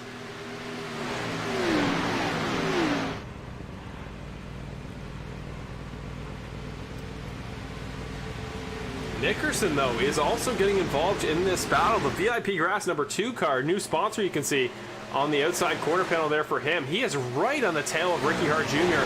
And Ricky, you know, for the points overall in the championship, really wants to stay ahead of his teammates. So we'll see if these 2 guys actually sabotage each other's races in how hard they battle here for this last spot, because we are really close to the end. 20 laps now, right around the corner, and I think it's Alec is going to be the one, I think, looking forward, trying to go chase down Brett. I wouldn't be surprised if these guys kind of plateau out. As Mark Allen Bivens down to the bottom. Don't forget about the 76 car. He doesn't care about no teammate situation. He's trying to get by these guys, and he is putting himself on the inside of the regular season champion and may go for 3rd here in a moment. Oh, we are 3 wide down towards turn number 3. Who's going to win out on this one? The 76 car doesn't back out. Bivens is not afraid to battle with the best of them. He gets underneath. What a move. Mark Allen Bivens, 3 wide. He just got Nick. Can he get Hart as well? He's got the better line into 2. And 1 and 2, I should say. Backs off a little bit early on the brakes, but he's going to be good through the corner, going to lock right down to that white line. And now up front, it's a battle for the lead. This is getting great here at Texas, but Bivens did just get a Mark Allen Bivens. Incredible driving there for 3 laps. Now he's battling for 3rd. He might get his 3rd podium of the year. And here comes Daffin down on the low side. Battle for the lead, the 48 car, trying to get by and get his 2nd of the year. The inside line in turn 1 Whoa, and 2. contact! Oh, they hit each other! They stay green, though! They stay on track! Here comes Bivens! Can he capitalize? There's still contact! No yellow as of yet! We're still green! Here comes the 76 car! Bivens down to the bottom! The comeback kid, here he goes! Guzik is out of it! Heartbreak! After early contact between him and Ricky Hart Jr. early, the contact with him and Daffin could spell the end of his hopes for not just a win, but a podium. Look at this battle. Where did Betty Hogan come from? The 11 car is getting involved here now. What a race! And Nickerson around the outside. This has been one of the best 10 laps I have ever seen here in the Bandit Racing League. And we are not done yet. Down to the bottom here goes Guzik. He's trying to come back. Is he going to go at the 2 car as well? He will. He goes side by side with Nick. And up front, it's Daffin and Bivens. Bivens was faster last time by. We'll see if that's still the case. But man, if Mark Allen Bivens can just muscle his way through to a win here in the last couple laps, he was faster again that time. What a race this could be. And if Mark Allen Bivens can start making up some points to Nick Nickerson, he could genuinely become a factor in this year's championship. And what a story that would be. As we are 15 laps to go, this is it. This is what we've been waiting for. Oh my goodness. This is just insane. Back for third year. The 1 and the 2 car are side by side. The 04 and the 11 are side by side. Foster's there. Hamilton's there. Don't forget about Lakey and Welch. Nobody's out of this. And still, it's going to be the 11 car. Actually, contact the 11 will hit Nick Nickerson. The last thing Nick wants is to be taken out of contention. Spot's just losing one by one. He's going backwards, and this is just points and points added on to the advantage for those who were able to beat him tonight. Now Lacey might get underneath.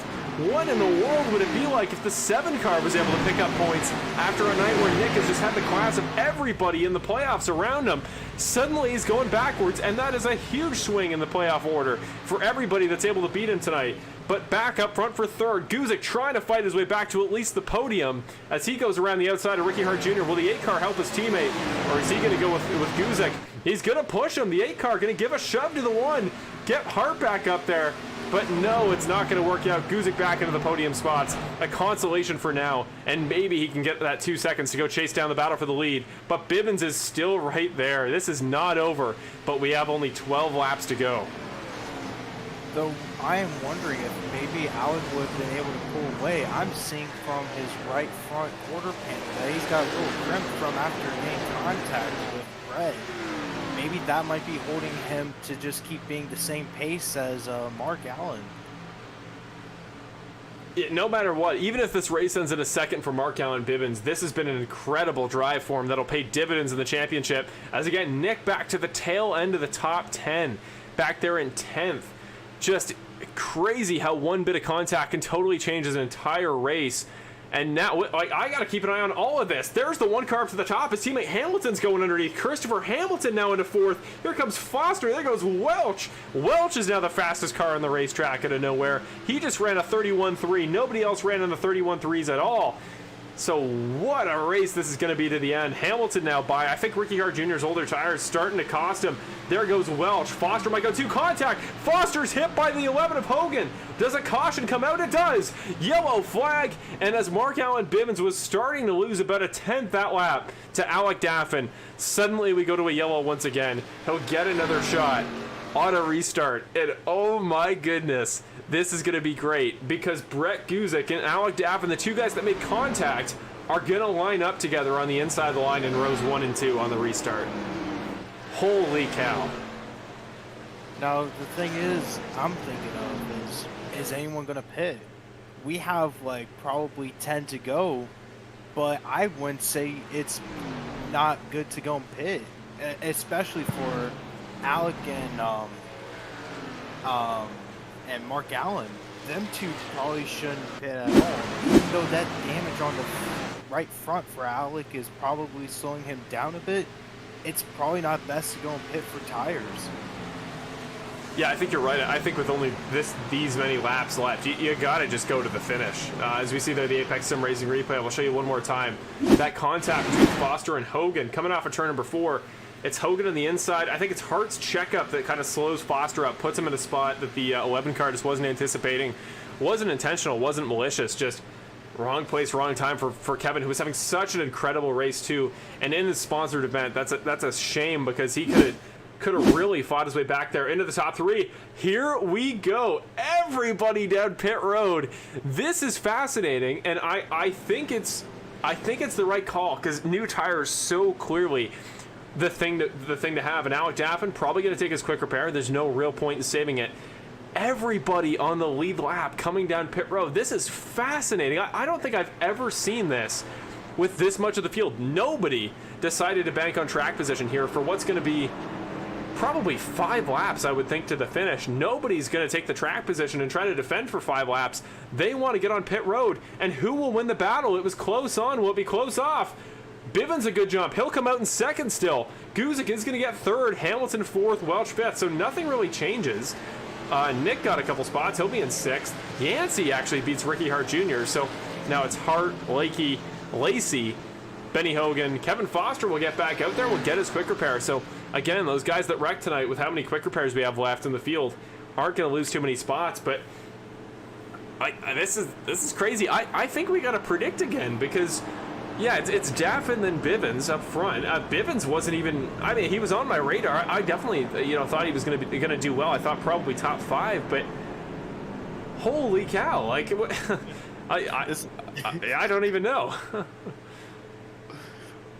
Like, I think if we see a Mark Allen Bivens just here on the restart, going up against Daffin, he's a race winner this season. He's been so fast tonight. He's been, I wouldn't say a dominant race car. There's so many guys who've been really, really quick tonight, but he's definitely been, I think, the guy to beat in this later stage of the race. If Mark Allen on this restart puts it in gear, gets it going, just flat out beats one of the best in the series, I feel like it puts Mark on even a different level, a different tier than we've seen him at this time, because he's a most improved driver winner. He was a winner last season back at, this season to start off the year, I should say, at Daytona. Almost won at Talladega, came heartbreakingly close, finished second. To win at a non-super speedway, I think, is a totally different beast, and would prove Mark Allen as, I think, one of genuinely the series elite, and think of what it would do for him at the points. It will. I'm still sticking with Alec Daffin. He's going to be having the race control. He's going to most likely start on the inside line. That inside line is the best line in turn 1 and 2. Turn 3 and 4, if Mark is able to somehow stay with Alec throughout the whole entire run, throughout 3 and 4, and stay on his outside, Alec might have a chance. Or Mark, if Mark stays on the outside, Mark might have a chance in turn 3 and 4 to pinch Alec down and be able to go and pass him for the lead. So I want to check one thing here, because I'm going to make my pick for the win, and I'm going to go with Brett Guzik, who I think, I want to go back here while we have a moment here under caution. Again, we are under caution briefly for probably the final time here, as we're going to go back with 5 to go here in the Q Comes to Texas 125 here, the 18th round of the Bandit Racing League, second round of the playoffs. I want to go back to this. This was the replay of the initial incident between Brett Guzik and Alec Daffin that led to Brett falling back in the field. I want to figure out reasonably who Brett would assign blame to for this incident. Did he think he got turned? Would that have been a mutual thing? Because if Brett is in any way angry about that incident and would be willing to put the bumper to Alec for the win, I think it's absolutely got to be Brett, just because he's starting behind the 48 car here on this last restart.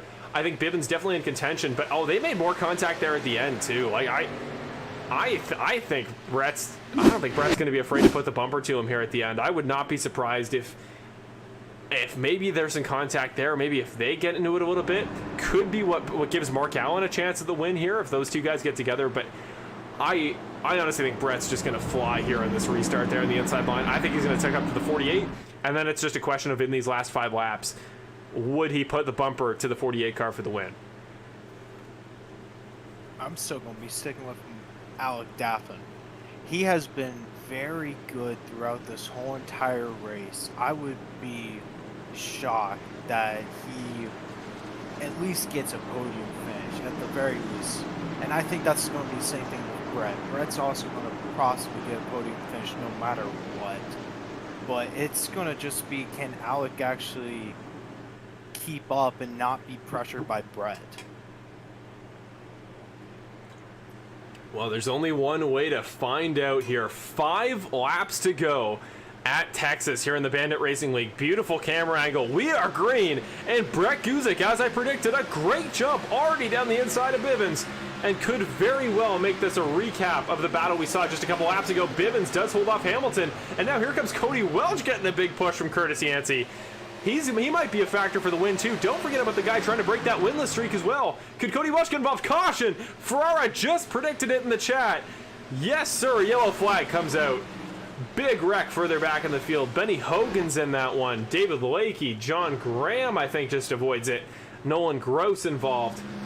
That's going to be a green-white checker. That's going to be a 2-lap restart here, folks. And that means the 2 rivals I want to watch, Daffin and Guzik, are going to be on the same row here at the front of the restart. And now Bivens is in that catbird seat spot in 3rd. And Cody Welch, the guy looking to break that winless streak, is on row number 2. I think this is an even more interesting order here, but we got to go back here and see what happens with David Lakey and Benny Hogan. So this was off of turn number 2. and Jason Greenwell as well involved to, I think, a lesser extent. I have to watch and see what really happened to him here. So Lakey gets loose there on the bottom, catches the apron, he hits the 11 of Hogan. Greenwell just kind of gets caught in the middle. A little bit of contact from both the 84 and the 11, but I think he gets through it. So not too bad. Very little damage there for the 83 car. You can see some on the left rear splitter, but doesn't seem too bad. So anyways, yeah, that was what happened there between Hogan and Lakey. Lakey will come ahead at a 16th, 17th for Hogan, and here comes McQuiggan and Gibson down pit road, along with the two that were just involved in the incident. So up front, we're going to do a quick Perfect Shot Auto Spot through the field here. So presented as always by Perfect Shot Auto Spot. Always great to shout them out tonight, especially as a sponsor of the series on behalf of Kevin Foster, who is of course tonight's race sponsor for the Q Comes to Texas 125. At the front of the field, current race leader, as he's been for about the last 25 laps, the guy who's been so fun to watch so far tonight is going to be the one who has to defend now from a very hungry Brett Guzik. It is Alec Daffin, and I am genuinely curious to see if contact comes into play here, because after that initial incident, you know, fingers are going to start getting pointed. The guys are going to get a little bit less worried about ending the race in contact. Can Alec hold off the defending series champion in the last couple laps? If he can do so, he'll be a two-time race winner this year, and he'll really improve his status in the points. Brett Guzik there, race leader for most of the middle of the race, by far the most consistent car tonight. He's battled back from all the way back down to 8th when he got in that wreck with Daffin here a couple laps ago. Now he's back on the front row. He's got a shot at the win. You know he's going to go for it. And that's Bivens and Welch there on the row behind. They are, again, two guys that a win would be massive for their seasons. Oh, the lights on the pace car are still on, so we can keep going. Yeah, Mark Allen Bivens there on the inside of row number 2. I think that's essentially second place the way we've seen these restarts go. Really good to be on that inside of the line. Will he do anything to Alec Daffin? Would he be willing to put the bumper there if it meant to win? His first win in a non-super speedway could genuinely put him in the conversation for playoff contention. Cody Welch here, flown under the radar tonight. We know he's still looking for that race win. It's been 2 seasons since Rockingham in Season 8. We've seen this 85 car in victory lane. Don't forget that this man is a 5-time Bandit Racing League race winner, if not more. 5 is the number I know, but he has won a number of races in this series. He's consistent, he's fast, and I think if this goes to heck in a handbasket here in these last couple laps up front, I think he could absolutely capitalize and take that win under the radar. And don't forget about this man. He's gotten in a couple bits of contact here, but more than anybody, he's the guy you got to watch relative to these other cars on track, because any guy that finishes ahead of Nick tonight is going to improve his status in the playoffs. But don't be surprised if the 2 car fights back and wins the race outright. But he's alongside his teammate there, Christopher Hamilton, on the inside of the line. The 15 and the 2 car going to be a really interesting row number 3. And I'm pumped. I think this is going to be such a fun restart. 2 laps to go. We're just going to remind you guys very quickly of the format here for restarts on these green, white, checkered protocols. So if we get a caution after the white flag has flown, nothing happens. We won't see one. The race will finish under green, and we'll go straight to the checkered. If we do not get the white before we get a caution flag, if we get a caution that first lap of the restart, we will stack them up one more time. Actually, this will be our green, white, checkered attempt. Actually, we would now go by the go past the plateau there for what would have been a normal race finish. So this will be it. If we get a caution here in this first lap of the restart, caution would freeze the field. Your race winner would be whoever's at the front at the moment of caution. So I think guys are going to just send it here into turn 1. You got to think, Sean, knowing the race ends as soon as a caution comes out. I wouldn't be surprised if one does come out on that first lap. So you want to be the guy at the front of the field no matter what. Well, we actually have 2 green, white, checkered attempts. Oh, perfect. So this is our first one. So yes, again, this might actually, people might be sending it in. I'm just wondering, can Brett fire off very good with Alec Daffin? Alec Daffin will most likely be able to get into turn 1 and 2 first and be able to take the lead out of exit turn 2. But I'm worried, is Brett going to be able to fire off so he doesn't lose second to Mark Allen? Yeah, that is the question here. We've had another issue there as the sim has come off of full screen, but we got a race to finish. We will fix it temporarily for the time being. We'll do that as a patchwork solution. That actually doesn't look too bad at all. So we will we'll keep it like this to the finish. But here we go. 2 laps left. at Texas. Will it be Daffin? Will it be Guzik? As you said, can Guzik do something from that outside line that has been so slow in these restarts tonight? Will he be the one to break that curse? That is what we need to find out. Here we go. Daffin and Guzik, the green. We're waiting. We're waiting. We are green. 2 laps to go here at Texas. A crazy jump by Daffin. Look at the gap he pulls into turn number 1. Bivens gets Guzik. I was correct about that. Can he go chase him down? We're side by side for second as Guzik, well, further back of Hamilton. Great corner by Markel and Bivens. He does get that spot. No questions asked. It's Guzik in behind. It's Welch. And it's Hamilton on the inside of the line, peeking underneath his teammate and Welch. We go by. Here we come. Coming to the white flag here. Presented by Apex Sim Racing. One more lap to go here as we come to the line. It's Daffin ahead of Bivens by about 2/10. That's not much, but it might be enough. Can Mark Allen Bivens chase him down for his first non-super speedway win of his career? He's so close. He might genuinely have the run. Off of turn number 2, we'll go on board from Bivens' perspective. Does he have what he needs to get by? Will he put the bumper to him if he gets the chance? He's gonna get close, but not close enough. Catches the apron on the way out of the corner. He tried so hard, came so close, but in the end, it's gonna be Alec Daffin. Win number 2 as we come across the line. Alec Daffin, your winner in a nail-biting heartbreaker for some, but an absolutely incredible finish for him. And a contact as Brett Guzik takes exception, gives him a tap on the way out. What a race. There's some drama all over that, but your race winner is Alec Daffin. Man, I was surprised that Mark Allen was able to muscle through and get second, but Brett Guzik, he was able to go and get position third, so that's what he needed. He needed that.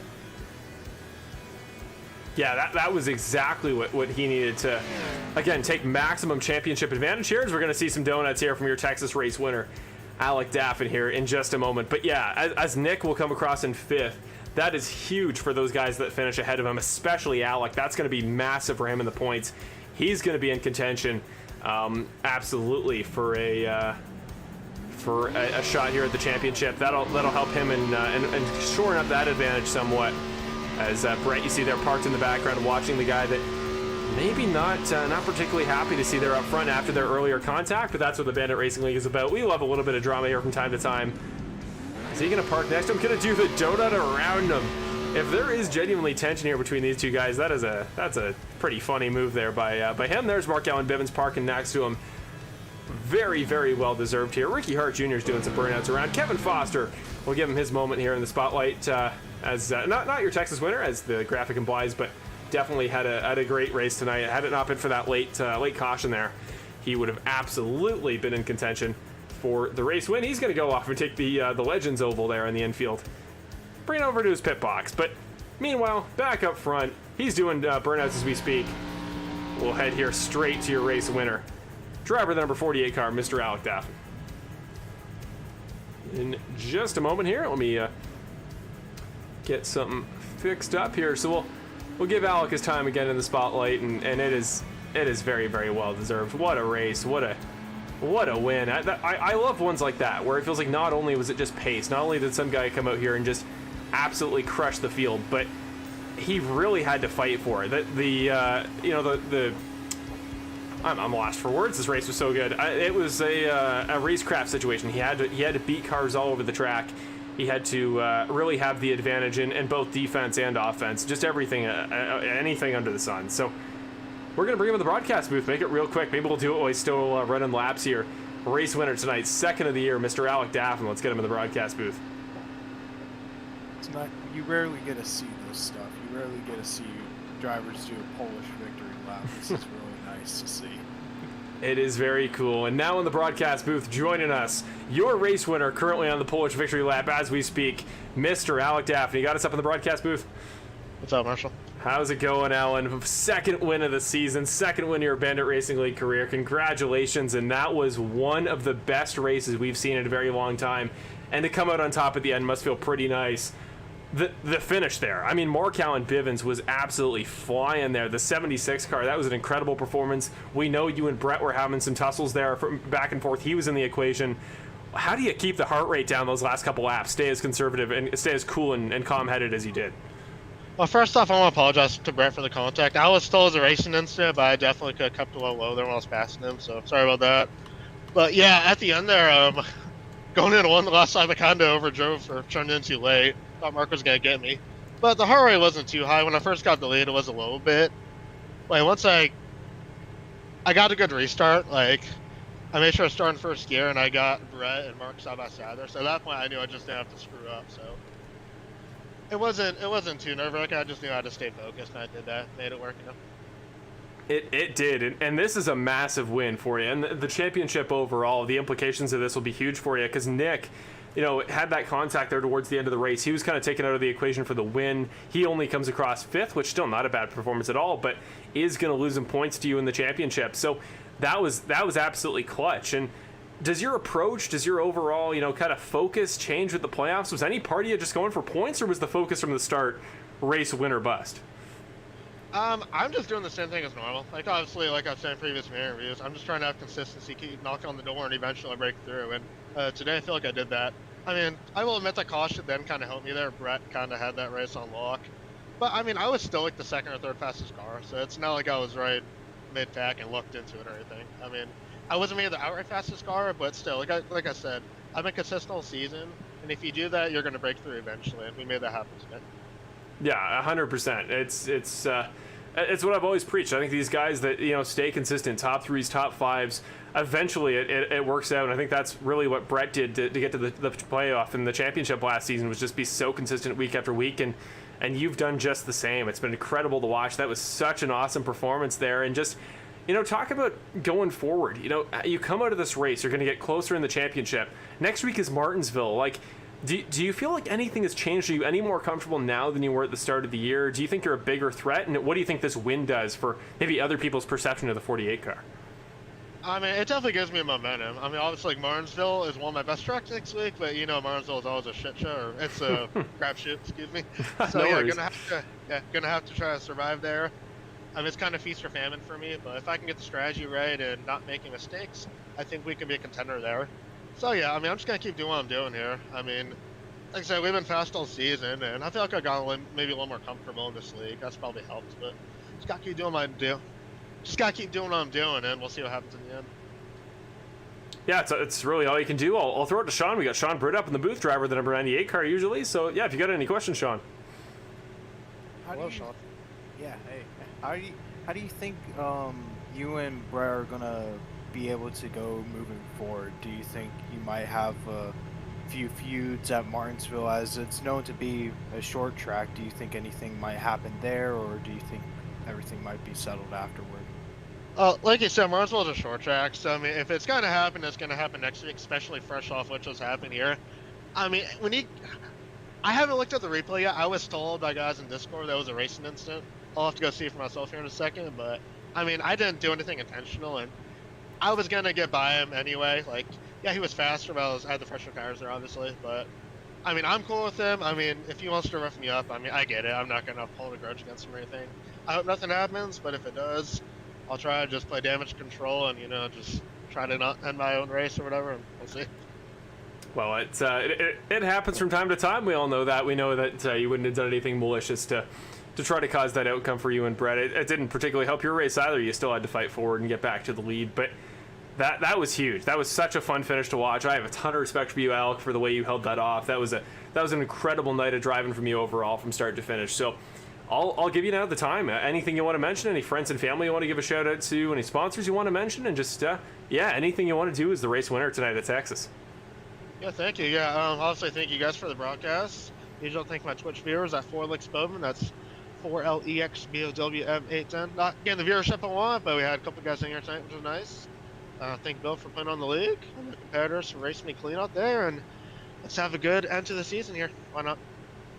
That's what I like to hear. Thank you, Alec, for joining us again. Your first interview of the night tonight this season. You won it at Auto Club, and now you win at a very different track tonight at Texas. Congratulations, my man. We will see you in the future. And again, you were a championship contender like no other now, making that gap up to Nick and might be second going into next week.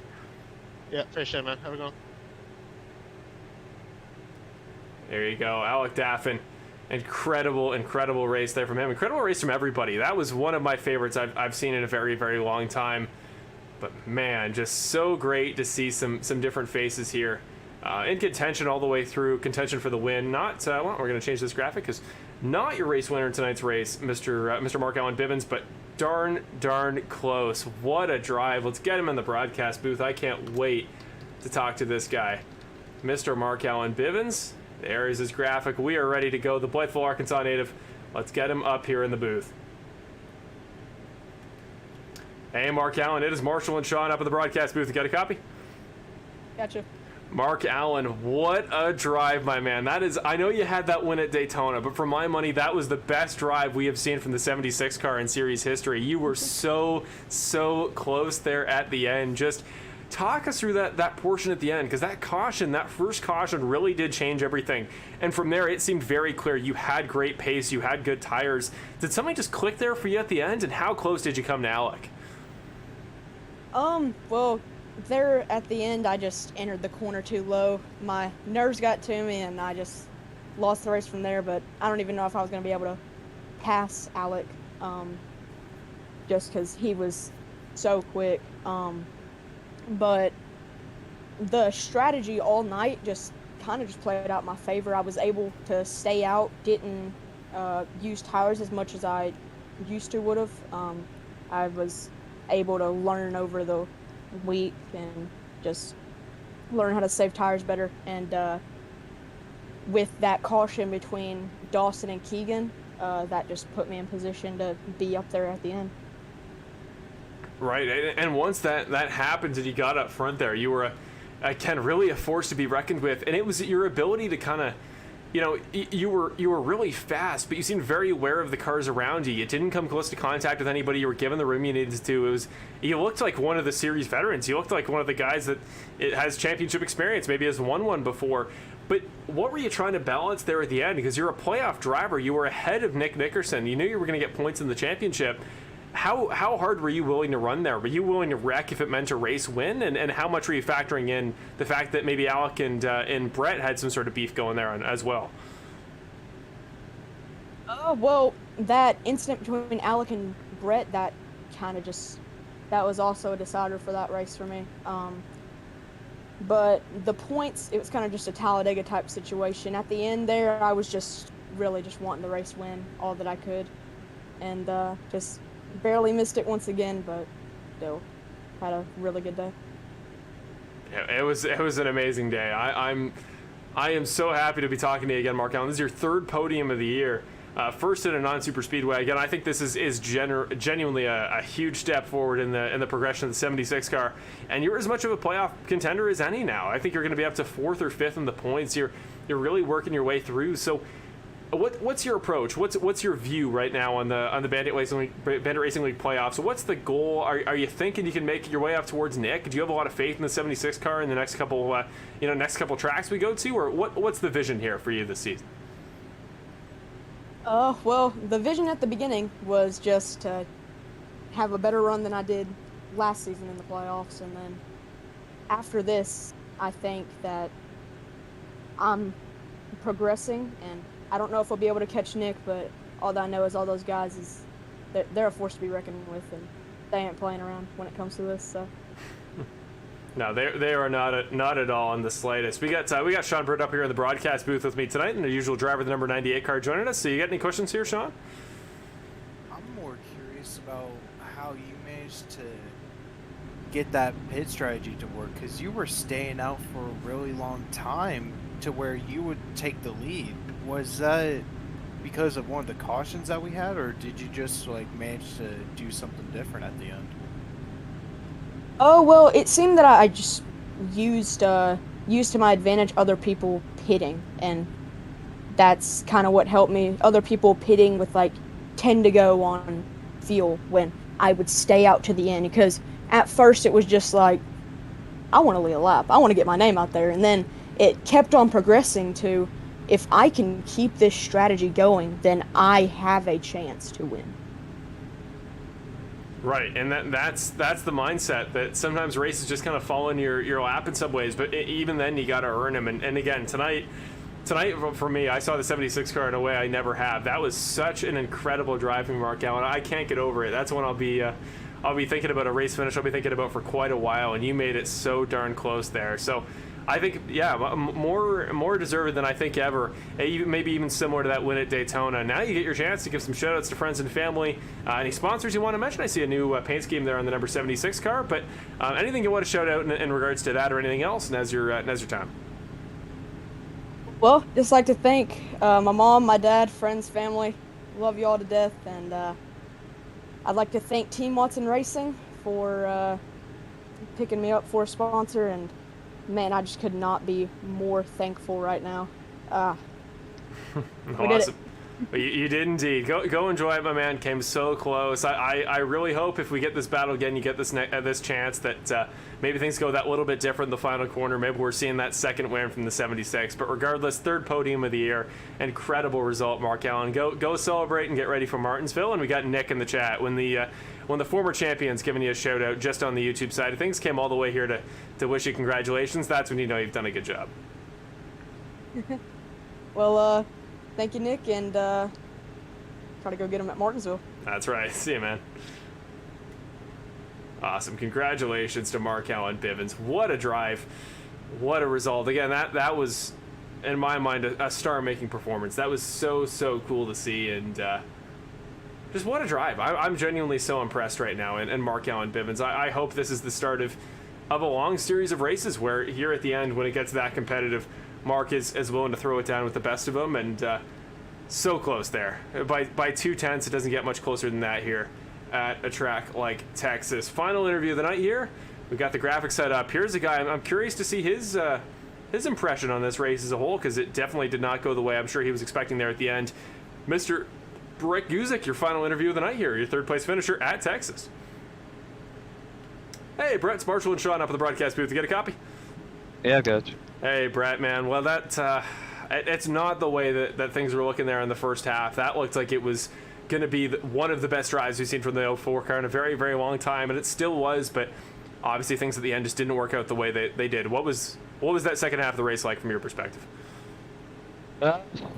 Everything that happened went against me, as usual, and we had a wreck there between, I think, my brother and somebody else, I think Keegan or somebody, and that ruined my race and allowed people with better tires to get behind me, and allowed them to get under me and door me and put me out of contention. Yeah, we got to talk. Speaking of, we got to talk about that incident there with Alec while battling for the lead. You and the 48 car were keeping it clean the entire race. You're wheel to wheel there for a couple laps, got side by side, and then it looked like you just kind of washed up a little bit, didn't quite get the room you needed, and the contact there. So what was that like from your perspective? Are things sort of smoothed out, or is there any? Do you feel like there's any sort of tension there heading into next week? There shouldn't be any tension.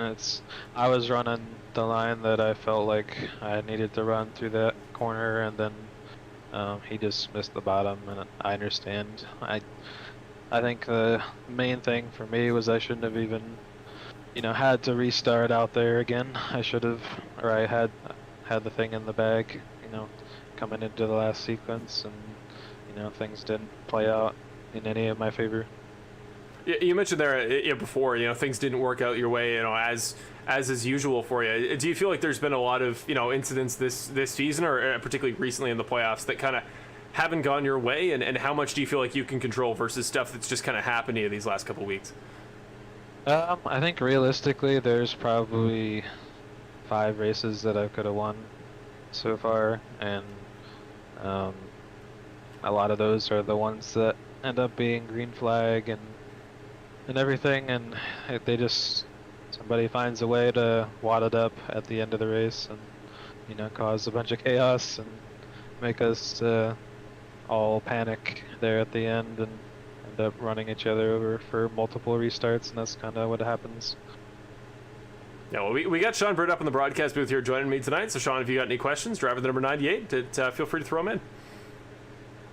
I mean, just a phenomenal job from you, Brett. Just being able to drive it through and being able to keep pace with Alec and being able to lead a good chunk of laps.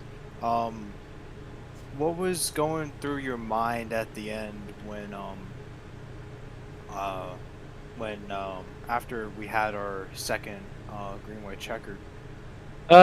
Yeah, we had that first run there where I think Alec and a couple other guys had a couple lap fresher tires than me, and they, Alec ran me down and got ahead of me, and then I was just fighting for positions there towards the end, and then we had another caution, and I restarted third, and I was like, well, this is my best case scenario here if we go green to the end. And then we had another caution, and unfortunately I got around Bivens at the wrong time and put me second on the restart, which is a nightmare these days with this new restart zone. It basically puts you at a disadvantage almost immediately because you cannot do anything to counter the person on the who's running the start. So it makes it extremely tough, and you have to have every sequence go for you. Well, Brett, again, as Sean just said, it was an incredible drive from her so far. I think there's very little doubt that, yeah, that 04 car was probably the most consistent car on the racetrack tonight as far as pace, and that's why it's heartbreaking that even as great as podium is a great result here, especially because you take points off of Nick there at the top of the championship order, but it's still heartbreaking. So, as any consolation, you got any friends or family you want to shout out there, any sponsors you want to mention, now's your time, because it was a great drive nonetheless. Yeah, going into this, we still lost points to Nick. I'd just still like to thank everybody who puts this on, Bill, you, Marshall, as well as Evan Wall, who puts together all the great graphics, and just everybody who makes this machine run, and it'll keep running for the next 4 weeks, and we'll try and put on a show every one of them.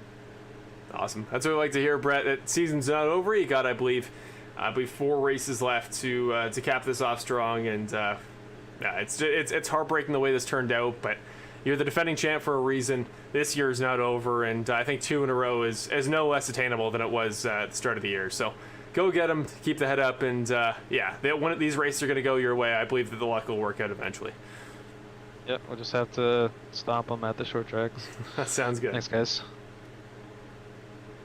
There you go. Always a pleasure talking to Brett Gudzik. Again, he could tell he sounded down, just not the way he wanted tonight to end whatsoever, and it is really unfortunate the way that things have capped themselves off here, because yeah, we both said it here, Sean, but tonight was one of those great Brett Gudzik drives that we've seen many of in the past, but just didn't turn out the way he wanted it to. So with that being said, that is a very, very chaotic finish at Texas in the books there. You got your results there. You've been seeing them scrolling up on the top. So there you go. You got your final recap. You can see where your favorite driver finished. See up there, Ricky Hart Jr. finishes in 6th. Kevin Foster returns to 9th. Cody Bosch there, some chaos there at the end, puts him in 10th. And there you go. You see the rest of your field there, including Benny Hogan. Really great race. Your last finisher on the lead lap. He got taken out late, and will finish 18th. With that being said, we now get to thank our sort of co-pilot here, the guy that's been helping me carry this along here tonight. Great to have him make his debut here in the broadcast booth. I really hope we get to see you back in here soon. I know we got already Chris in the broadcast booth. He's itching to get back in here. Chris Farrar, who's often joining me up here on Full Send Racing Network, but also guys like Dawson Guzik, who ran the race tonight, but has been helping out all season. So we'll see who's in the broadcast booth the next few weeks. But an awesome job. Really stellar to have you here, Sean. And got any final closing thoughts here to wrap up tonight? I mean, I had a really fun time. I hope we don't get to do this again sometime. Yeah, absolutely. We will make sure that we get you back in here, because that was so much fun there talking to you. Always good to get a new face in here, and you bring plenty of knowledge. You're a top 5 finisher in this series for a reason. You definitely know what you're talking about. So thank you, Sean. Whether it's on the track or off the track in the next few weeks, can't wait to see it again, my man. And again, thank you for a really great job. Awesome. With that, we will now conclude by talking about your sponsors. And first, obviously the obvious partner we got to mention each and every night is iRacing, the sim that allows us to put this all on here on Full Send Racing Network.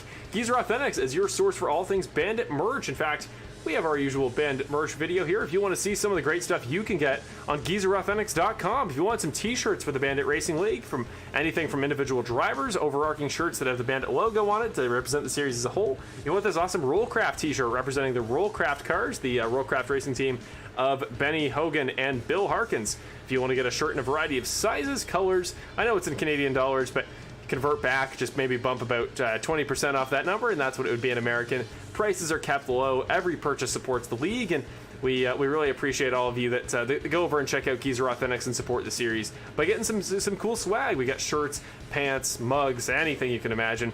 Go find it in the link below at GeezerAuthentics.com. Apex Sim Racing is your site for everything Bandit Racing League.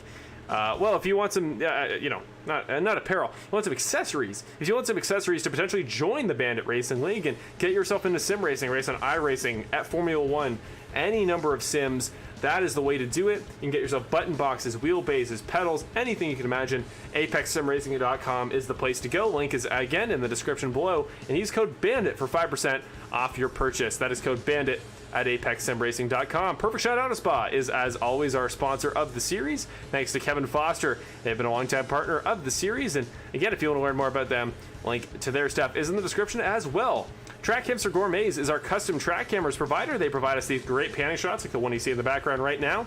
They are a website you can go yourself to go purchase their track packs. They have one for pretty much every oval on the service, so every oval we've run this season, they've had a pack for. So if you want to try their stuff, go check it out. I've got the links to the way to go contact them. I believe it's through Facebook in the description below. Finally, EvanWallMedia.com. Evan Wall, the guy who makes all the broadcast graphics for our series, huge partner. Thanks to him for everything he does week in and week out. And yeah, maybe we'll see him in the broadcast booth before the season's over. Wouldn't mind having him at the finale just to get him back after joining us at the start of the year. EvanWallMedia.com.